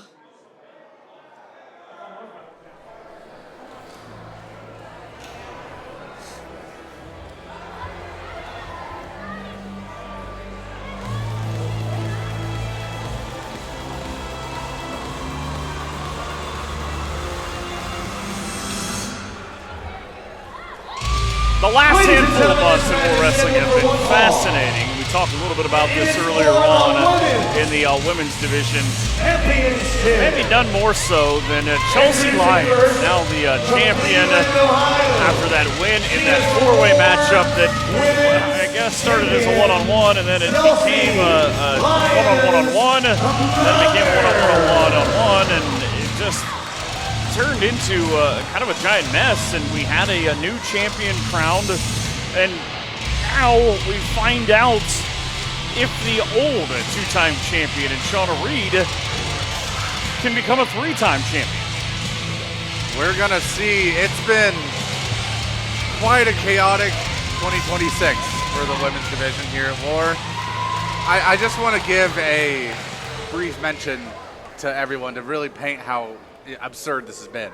Since Paris McQueen lost the championship to Chelsea Lyons, Chelsea has been the longest reigning champ in that stretch of time at 2 months. If that doesn't say how crazy it's been, I don't know what to tell you. Coming home was the big mantra. The now former women's champion, and you hear Slick Rick saying, representing the Krue. I don't know how to even broach that topic by itself, but Shauna that four-way match, she said, hey, I'm trying to get my own title shot. It didn't work out that way because the division is stacked, but I will never put anything past her because she is as dangerous as at times unhinged, but it's effective. And depending on where she stands with the Krue, you throw that number in there and you feel like on paper, she walks out as champion in it. Well, we did see that she was, after her medical emergency last event, she was scooped up by Jake Eely and taken to the back. We have since seen backstage those two interacting, and Shauna is seemingly back to a much more bubbly version of herself she used to be quite a long time ago, before her second reign as War Women's Champion. And now here she is, immediately pouncing and slamming away, fist to fist. Chelsea immediately ducking to the outside, trying to recuperate after that. And a drop kick to the back, baseball style, just for good measure. Chelsea rolled back on in. Yeah, Shauna, you think about her title defenses. I mean, she had to go through War Wrestling Hall of Famers to get to this point. She misses in a miscalculation. I mean, that battle that started over a jacket with Paloma Starr, you know, and then Heather Owens, those are legendary battles, but she's always kind of come through on the other side, and I don't know how much those battles take a toll on you, and that might be kind of what we're seeing now of her wanting to be a three-time champion so bad that she will flat out destroy Chelsea Lyons. Right now, Chelsea managing to get her off her back. The mother is going to have to do quite a bit of parenting here to be able to keep Shauna down for 3. Chop block there to the throat. Now up on the shoulders goes Chelsea Lyons. Shauna knocking her down. 1, 2.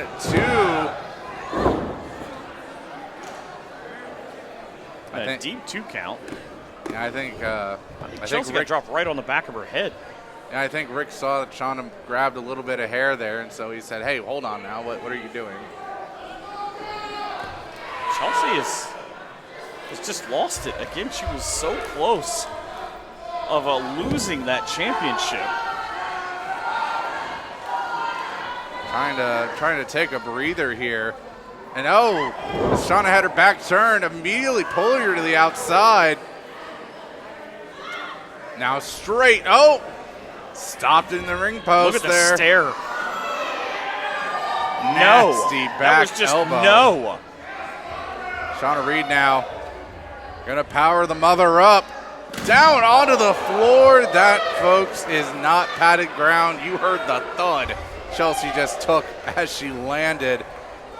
Yeah, that is straight up a basketball court underneath there. That is not pleasant to take a spill on by any Concrete means. under that. And Shauna has gone to a different place. I mean, you think about the way that she strung the moves together and kind of movements together over the years in her matches, and she's gone to a completely different, just kind of, she sat there and just kind of looked around of, I don't know where she's at right now. And Shauna's wanting to use that chair. Joe Lopez trying to convince her otherwise. Like, he will disqualify her if she ends up using it, trying to get this action back into the ring. It's like 1,000 maniacs who are telling her what to do. She just needs one. Chelsea, outsmarted her. Kind of caught her in her own web.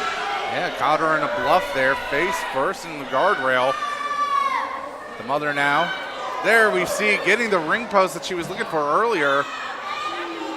We talk a lot about who trains you. And I mean, EC3 and Dr. Tom Pritchard, you know that they gave Chelsea some pointers on, hey, you win at all costs. You do what you have to, and here's a couple of tweaks. Maybe you go this way. Now Chelsea seemingly willing to accept a count-out victory here. She retains the title that way. Halfway up now. We're at count of 5. I think they pay you the same. That's true. It is, as they say, the champion's advantage. You retain the title on any circumstance you win, and then you only lose it if it's by pinfall or submission. Chelsea just stomping away at the back of Shauna.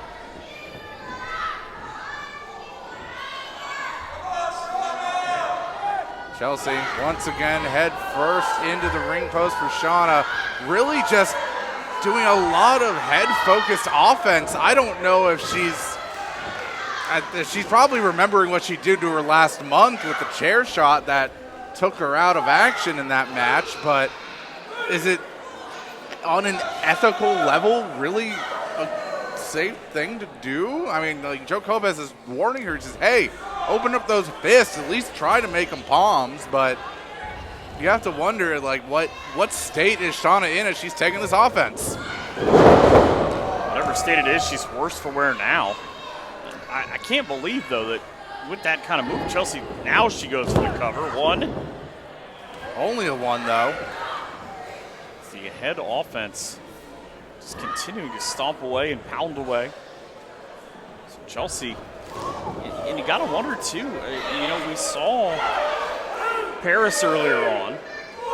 She and Mika went at it, but kind of does that bleed over into the anniversary show with whoever survives this matchup? We've seen so much chaos in the last 5 months. I don't really know, where. I'm glad I'm not the committee that has to figure that out, where we go from here. As am I. I mean, you have to think, if that is the case, Paris McQueen either or is getting a rematch against the woman who took the title from her, or getting a match against the woman she took the title from. And again, that's entirely assuming that that's the case. This could just as easily turn out to be some sort of like 5 or 6 pack challenge. You never know. That doesn't even tell the whole story. You know, we haven't seen Leela since she lost that championship, and you got to believe she's going to invoke the rematch clause at some point too. But it is going to be a monster show at the end of this month. Already so many crazy things that we've learned throughout the course of this night. It's a good thing you have the back button. You can scroll back on the browser and kind of figure out what is going on here in War Wrestling. Yeah, it definitely feels like there hasn't been a single match that's gone by without some major effect coming out of it. Does not seem like a smart move on the part. Turned her right around with that one. Slapped her right in the face and into a spine buster for Shauna. And Shauna Reed clutching her head there. She definitely delivered quite the mighty blow, but I think took a bit of a pounding herself in the landing. But again, I'm not 100% sure that maybe that chair shot that we were talking about didn't maybe unlock something. Because maybe, Shauna has talked about in the past of the 1,000 Maniacs in the voices about being able to kind of shut that out and do her own thing. Maybe it unlocked a different side of her. There, a long, long time ago, she was known as the little psycho with anyone she faced, but it's ever since she's evolved, she's kind of harnessed that back in. She's put, I hate to keep referencing boxes on this event, but she's kind of put the genie back in the bottle, put the treasure back in the box. But right now, as she's continuing to deliver offense with her own head now, you see the look in her eye and how she's reacting. She's getting a bit unhinged. Something's not right there. This does not bode well for the War Wrestling Women's Champion. Chelsea is just caught in the corner, and there we see a straight boot there. I'm sorry, folks. Halfway between like a Bronco Buster and a Meteora. Effective is what I call it. Also the second boot to the face. But again, Shauna, like she's struggling with internalizing something right now. Chelsea right now is internalizing all the pain she just got inflicted with. Looks like she's externalizing it too, because Shauna trying to put this one to an end with and the there we spin. see the fisherman there. Bang. Is this going to be it? 1, 2. Only a 2 count. Somehow at 2.97. Shauna's trying to explain to Joe that you use 3 fingers. Joe's trying to explain, no, I only need 2. I think Joe in his awkward positioning there as he went down for the count kind of got tripped up on Shauna's leg. That allowed Chelsea to take that split second to kick out in just the nick of time. Shauna, is she hearing music? I think she's ready to tune up the band or something. Whoa. Just stopped short of kicking Joe when he got pulled in the way. Don't hurt poor Joe. Oh, no. The champion again trying to use the champion's advantage, and she does. Like I said before, champion only loses the title on pinfall or submission. Chelsea said, all right, I'm going to have had enough.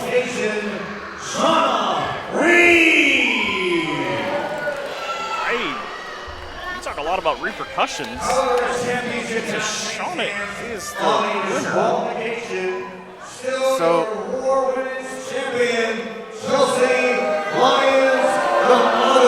you heard Rick Toms.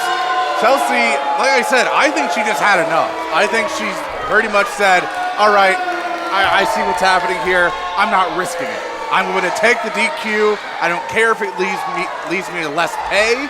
It means I leave with a title. And in this world that we live in, holding a belt means you still walk out with more money, whether you won or not.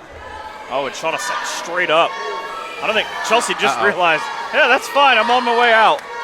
Thanks for playing. Hey, a weird thing, we have the champion leaving as the same individual as they came in for the first time in a while.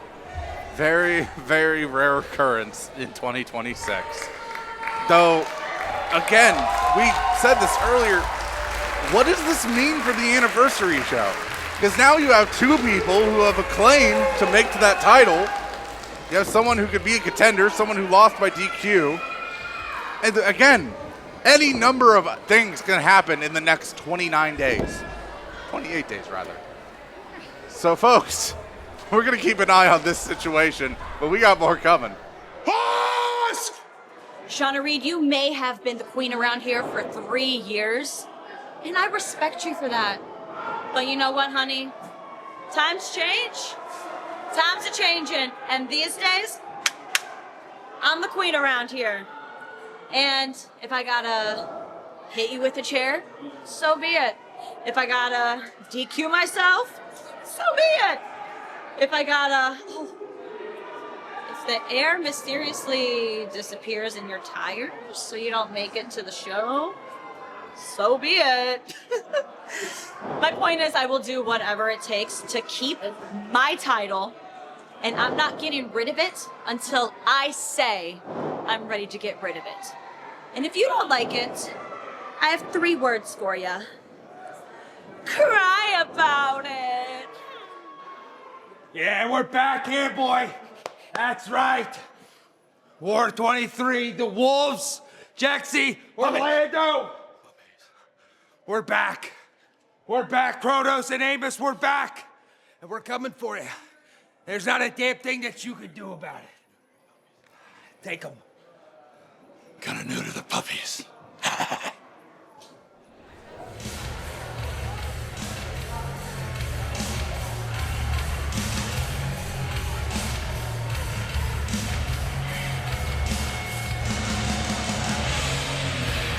Semi-main event time, and is scheduled for one fall, and it is for the War Respect Championship. the two-time War Respect champion in Brandon Fields. He and Matty Taylor, the only two who have held that belt twice, but he's had kind of a frustrating couple of weeks. I mean, he's gotten some help from the first Ringers to keep that championship. Steve's always got a game plan, but I don't know. He's in for a big one tonight. That he is. As I rightly predicted earlier, Ashton Adonis is not out alongside River as the backup plan. But then we know that Connor Knox has since been benched. So as it stands right now, instead of the normal 4 versus 1, it's only going to be a 3 versus 1. But River Blackheart out now.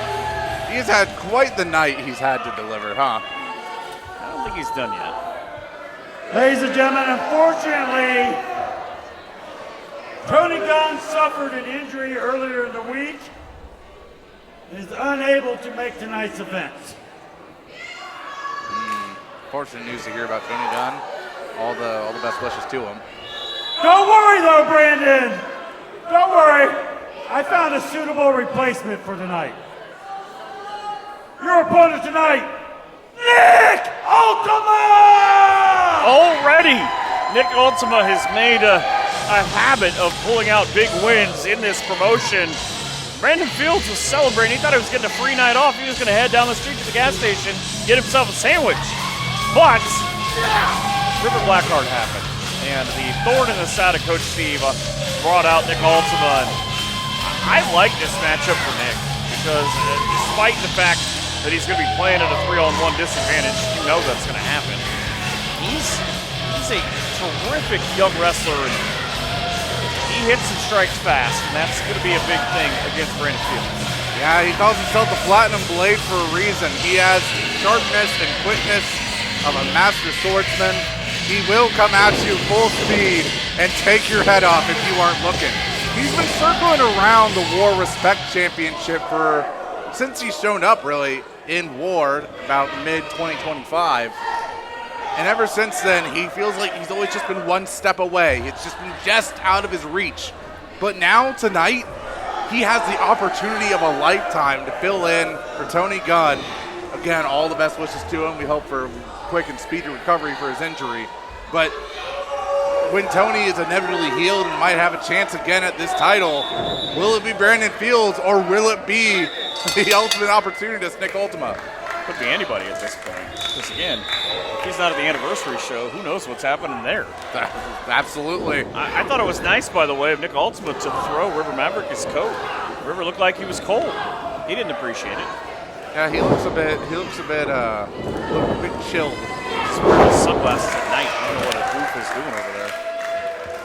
Ultima, though, the crowd loves it. Nice basement drop kick there, cover. Only a 1 count. Referee Barney on the job here for this match. Going to keep this on the straight and narrow. Try his best to stop any interference that the members of the Varsity team here might have coming. So Brandon Fields, the 13th World Wrestling Respect champion, the 10th different man to hold it. Took it from Brian Michaels back in December after winning that 4-way to get to that point. And again, Fields really had to get himself a couple of big wins to even get to that. And then the fact that he won that one-on-one against Erik Surge, but right now he's got to feel a little bit of pain as Nick Ultima's on a roll. 1, 2. Only a 2 count though, but hey, that's already building up off the last pin attempt. It was a 1 originally, now a 2. at the rate he's going, we have a new champ coming. Ultima, look at him. Just in one side to the other in a hurry. The rake of the eyes usually is an equalizer. Hook kick. Population Nick Ultima's face. 1, 2. Ultima still had the wherewithal to remember where he was and kick out. Ultima's trained by the man and Roger Ruffin down in NWF, and also a Wildcat, Chris Harris. That's a hell of a lineage. Yeah, you don't get trained by some of the greats like that and not learn a thing or two. Showed up, won that 4-way, beat Tony Gunn, who we heard about. Erik Surge. It just had such a big run starting in Beantown Brawl in January, but that's pretty much a normal day for the professional on the other side. Nick Ultima trying to get back up to his feet now. Brandon, though, now feeling the elbows and just knocks him right back down to his feet. Said, all right, I've had enough of you standing. River Maverick, of course, being a nuisance as per usual with the crowd here for it. I'm really surprised that Steve's not wearing two different sets of sunglasses. Don't test him. There might be. He might be wearing those micro shades. To the cover. It's kind of a cockiness to it. Well, you see Brandon starting to get a bit infuriated. I think the fact that he got his hopes up and dashed really quick is starting to get to him. You also have to think, if you're Brandon Fields, you were coming in expecting to face Tony Gunn, a more rough and tumble brawler type of guy. And now you're going against Nick Ultima, a man who is all about strikes and speed. You have to have an entirely different game plan on the fly. And as we know, Coach Steve loves his game plans. You go from trying to take on a howitzer that's going to try to blow the wall through to taking on a machine gun that's just going to keep coming at you. It's a very different strategy. So far, he's done a good job at trying to stop Nick Ultima in his tracks. And as you see, just deep into this submission right now, having squatted down, but keeping Ultima on the floor. It's almost as if he's a 13-year pro. At the Ohio Pro Wrestling Academy, where he learned quite a few things. And I love his style because there's not a lot of fluff to it. And again, he'll use the numbers. He'll take some kind of shortcuts per se. But the fact that the professional is not just his nickname. It's not a fancy thing that he came up with. He knows how to position himself in Ultima. I think he was going to try to kind of get a spurt going, but Fields has kicked him in the head so many times. I'm not quite sure he knows where he was going. Yeah, I think Brandon's arm clipped him. That kind of just stumbled his feet just enough to make him trip up. Fields now, really both men even, taking the slow and steady approach back to their feet now. And it's going to be quite interesting to see who's going to get the better of this exchange at this point.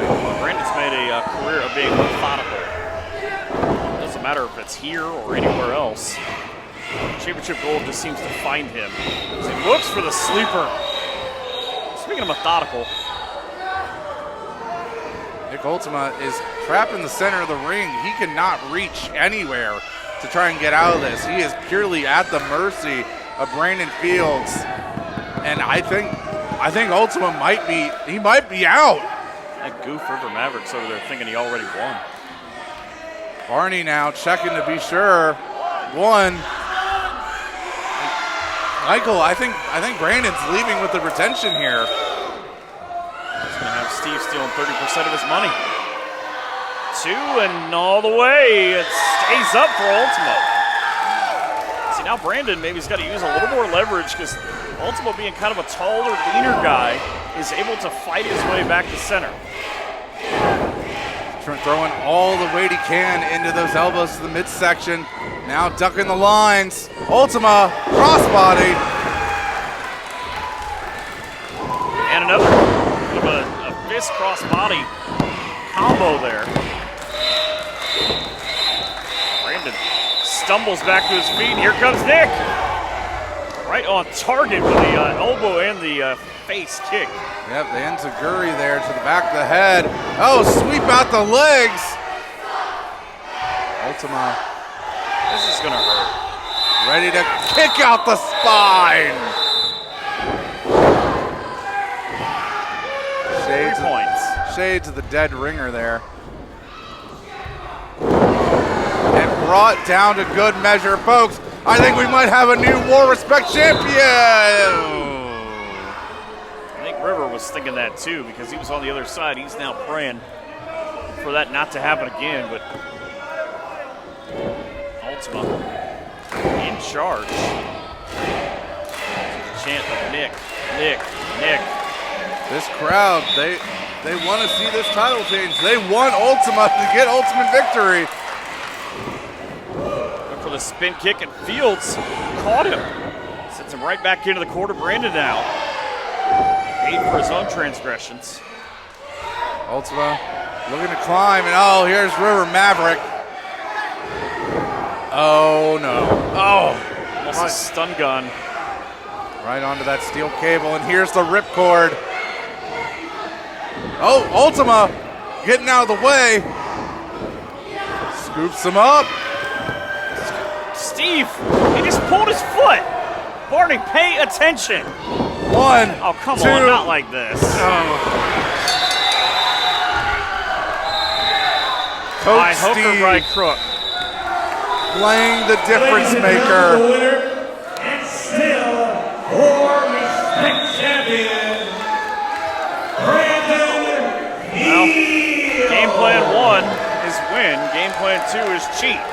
I would say it's a full accomplishment of every game plan tonight. Oh, and here we go. This is not going to stand, I think. Nick Ultima is arguing with Barney as to what just occurred. Hey, whoa, before you go anywhere. Month in, month out, everybody sees what's going on. How about we put Steve in a cage over the ring? Every single person that has gone for that title has gotten screwed over by the game plan. So, what comes around goes around, brother.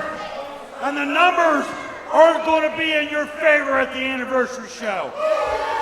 Because once again, you will defend that title against Nick Ultima. But you will also defend that title against Appollo Starr. A former 500-day champion. But you will also defend that title against Erik. The bomb is in the match as well. Tick, tick, tick. And you will defend that title against the man who was supposed to get his shot tonight. Shotgun Tony Gunn. Tony Gunn will be getting his title shot as well. Remember, you're banned from ringside, punk. A 5-way. Make a game plan for that. A 5-way scramble match for the War Respect Championship. No game plan in mind. River Maverick banned from ringside. Brandon, buddy. River Blackheart came through with a whole new game plan. It said we do things my way at the anniversary show. May 30th cannot come soon enough. What a night of announcements it's been. But here's the thing. The numbers might be against Brandon Fields, but this is the professional we're talking about. He's gonna come in with something in mind, and you never know if it's gonna work out. Will we see a new War Respect champion on May 30th? Folks, you will want to be here at the Bradfield Community Center to find out. Tickets are available now.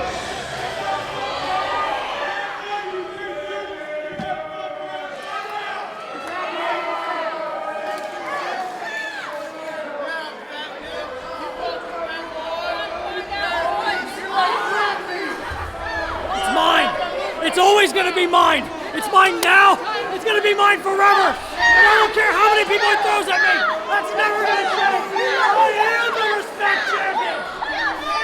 And now it goes down. Now we got it all figured out. We told you before. We'll chase you, and now you're cornered. We got your boys gone. It's you and everybody you screwed over. It's you and Ultima. It's you and Gunn. We don't know what you did to Gunn, but he'll be back. It's you and Erik Surge, and it's you and me. And I'm here to tell you, you stole that belt from me, and I'm about to take it back. What is this bull? What? We just got You are I'm banned banned. from ringside? What? Nothing. Because the game Ripper plan is to win. Stop, shut up. This is ridiculous. I am the best war respect champion of all time, and they are clearly being prejudiced, putting me in a match against Nick Ultima and Erik Surge and Apollo Starr and Tony Gunn. And the guy in the front row, the guy in the back row. I'm tired of it. But I've already beat these guys multiple times, so now I gotta beat them all again, all at the same time? Oh my God. That is a mountain no respect champion has ever been asked to do. And you know what? I'm gonna do it. At the anniversary show, I'm going to prove, without a shadow of a doubt, to everybody that I am the best respect champion there has ever been. Ever been. It's time for your main event this evening, a 6-person tag team match.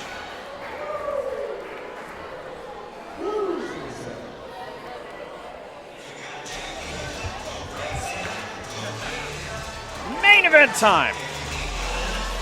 We saw it set up at the beginning of our event here tonight, and now it's come to play. The Krue going up against Crash and Delivery Inc. Out first, the War Tag Team Champions and recently reinstated Jimmy Shane.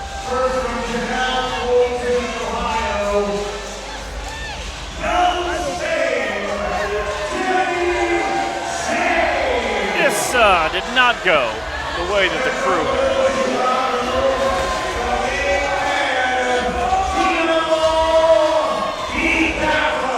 Yeah, the Krue thought they were going to be coming in here tonight with Jimmy Shane getting a title shot.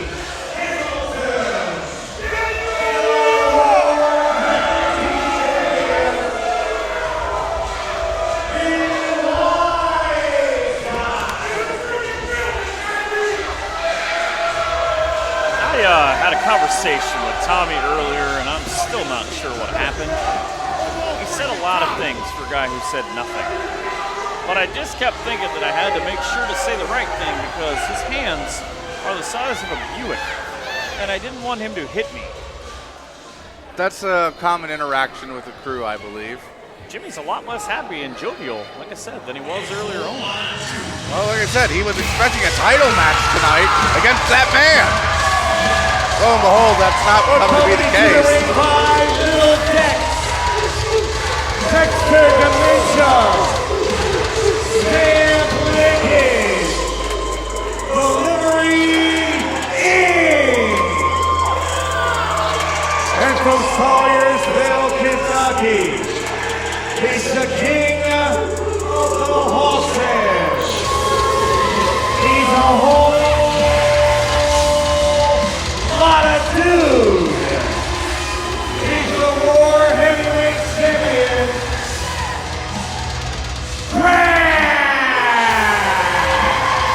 A whole lot of dude, a whole lot of champion, and almost a calendar year.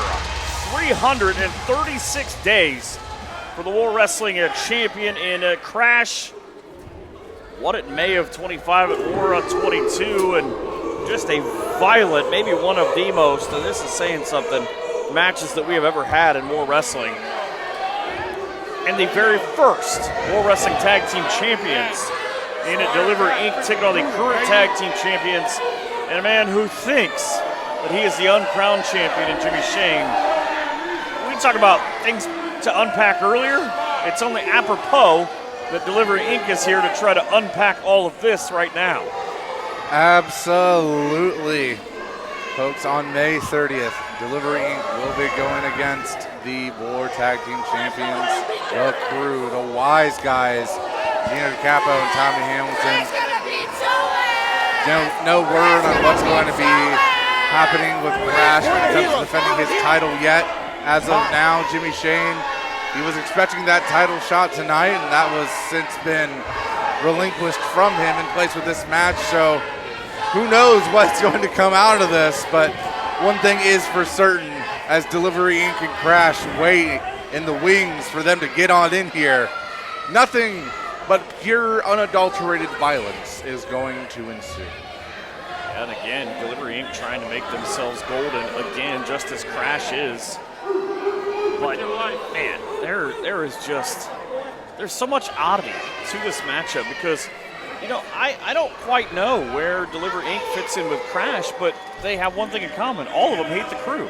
And I think hatred is more unifying than anything. As they say, the enemy of my enemy is my friend. I'm sure Crash doesn't exactly get along with the idea of teaming up with people that kidnapped a mime, but you know, sometimes you gotta do what you gotta do. The mail system is not supposed to kidnap people, I think. Well, with how their wages have been treated as of the past couple of years, I'm just surprised they haven't steeped to more drastic measures. Gino has no real want to hook it up with the former two-time World Wrestling Tag Champion and his stamp lickage. 336 days, the exact same event at War 22, where the Wise Guys won the Tag Team Championships, and Delivery Inc. had a lot to do with that. That was true. They won it in a gauntlet-style match against Gimmicks Inc. A lot of incorporations going on here, but they had faced off against every member of Gimmicks Inc. and won out in the end due to interference by Delivery Inc. Of course, that has since ensued into John Paul having stuck his nose into the affairs of Delivery Inc. long since then, and now, after a very strange turn of events, and by turn of events, I mean kidnapping, he seems to have changed his affiliations and now is part of the Postmaster General's office. And again, if you're new here, it's just chaos. The simplest way to explain everything in World Wrestling right now is chaos, except for Gino. He's a human sandwich. No matter how many times we've called Lima PD, they refuse to answer the phone. They see our caller ID and they say, okay. We gotta get somebody else's phone. Please stop calling. We are aware of your chaos. We gave up trying 20 years ago. Dexter Ventura beat the First Fingers last month with that big elbow drop. Looking for a runner here. Power down from the big man, and then let's just say unorthodox cover. Gino DiCapo getting caught. Overhead club there by Dexter. Dexter now looking to launch Gino DiCapo. Turns around, oh, knee to the back. Oh, nice combination there by the Krue. My goodness. The Wise Guys aren't the tag team champions for nothing. With the dangerous Jimmy Shane himself, who all over has been a tag team champion. Pretty much pick up promotion Northeast Ohio, there's a good chance that he himself has either picked it up or those guys have run that promotion's tag team division. Straight right. Dexter on Dream Street. I think little Dex is trying to give his dad some encouragement with a set of bananagrams. Whatever it is, it did not work. It just seems to have infuriated the champions guys on the other side. Yeah, they want to do as much damage to the members of Delivery Inc. as they can. They're like, okay, if you're going to be our challengers, then we're going to make sure that you're coming in the worst state possible. And there aren't many times that the War Wrestling Champion and the War Tag Team Champions are in the same match. It's only happened a handful of times where we've had the Gold Rush match that ultimately ended up deciding all of the champions, but kind of a rare occasion, and especially too to see Crash with partners, because he's kind of that lone wolf that gets things done on his own. Yeah, the last time he ever really had a partner was with Damian Chambers, and that was quite a while ago. So that just goes to show you that he's much more of a lone wolf these days, so he's always willing to come to the aid of others.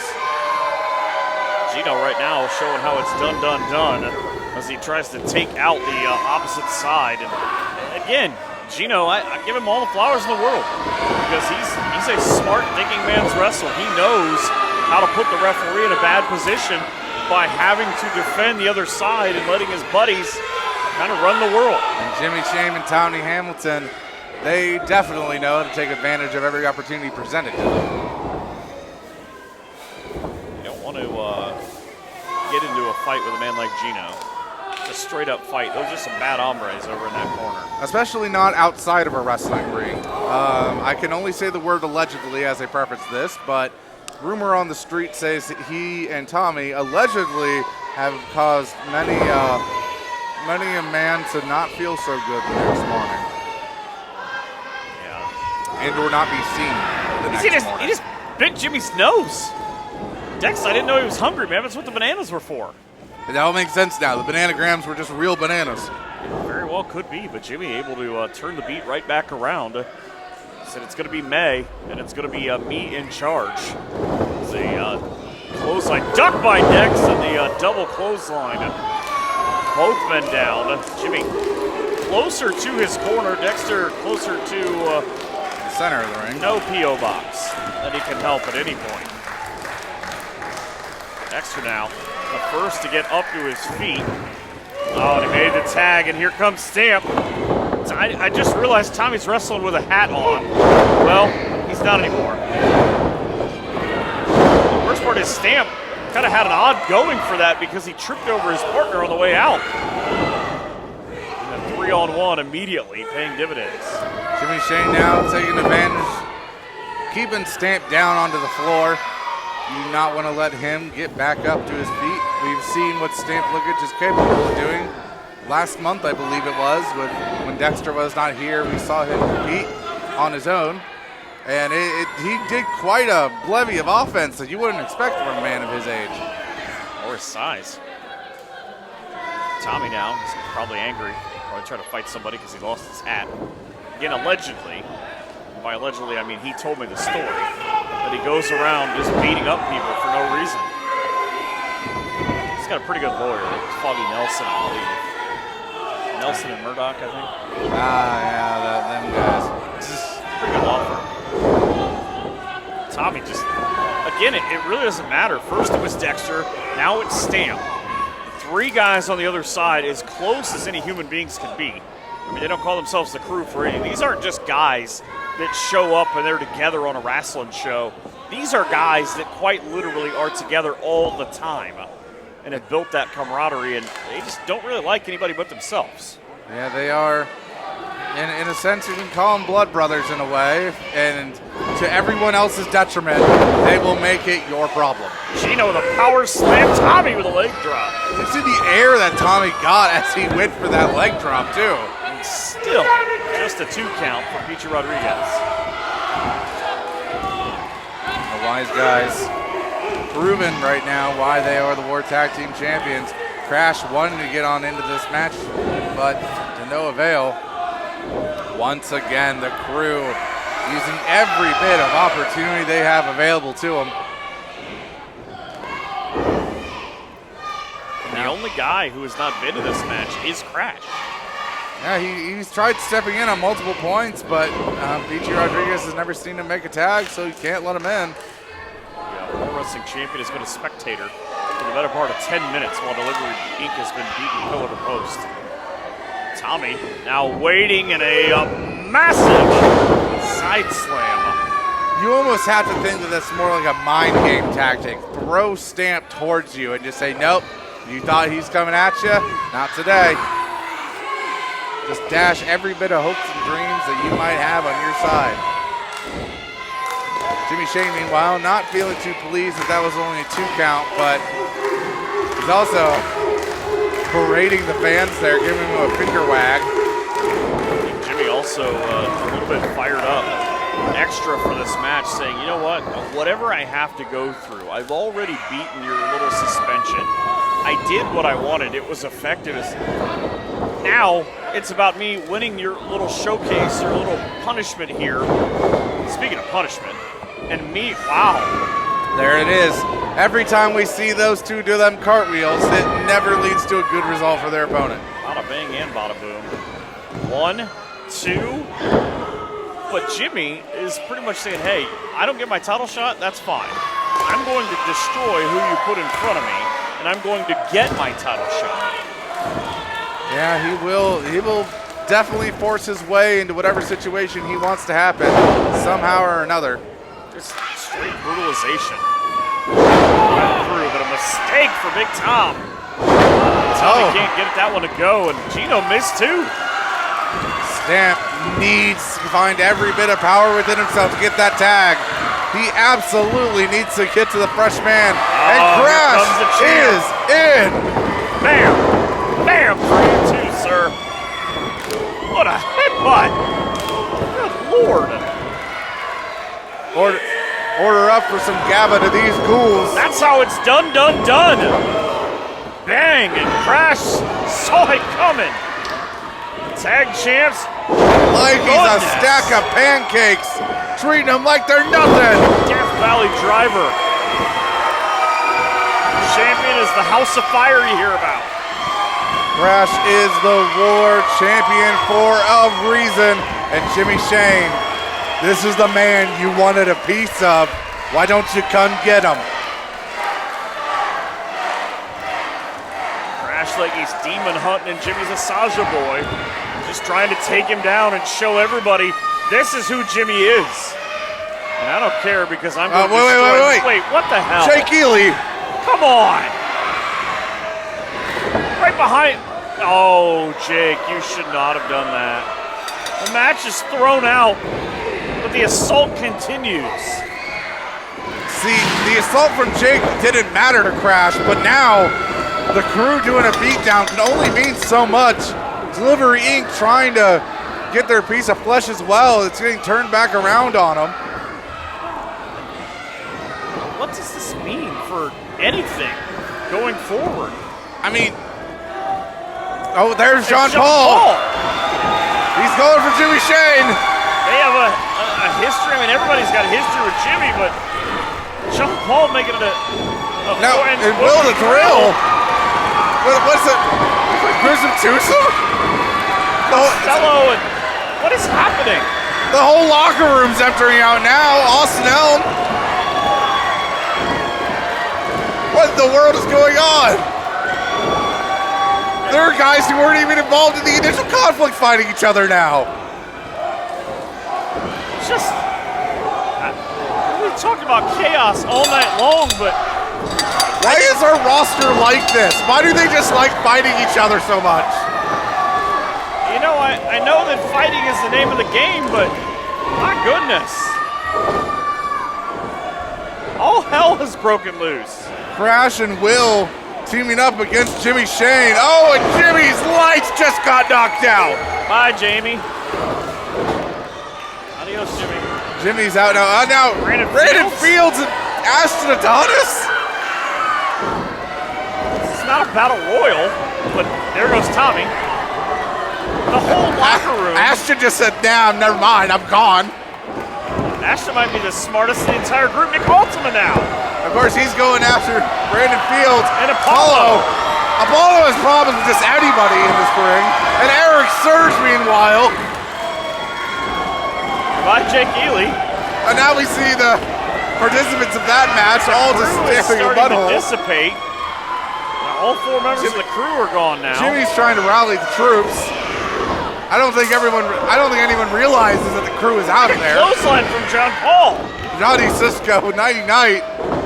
And now Dexter Dementia just staring holes into the champions that he will be facing. Or is he trying to hold himself up? Because I think both could be true. Both are equally as likely. And now the referees come out here. What were they doing? Not wanting to get involved in that. Trying to win the raffle backstage? Everyone on May 30th. I know this show's called Final Countdown. You boys see that, Krue? You see that shit?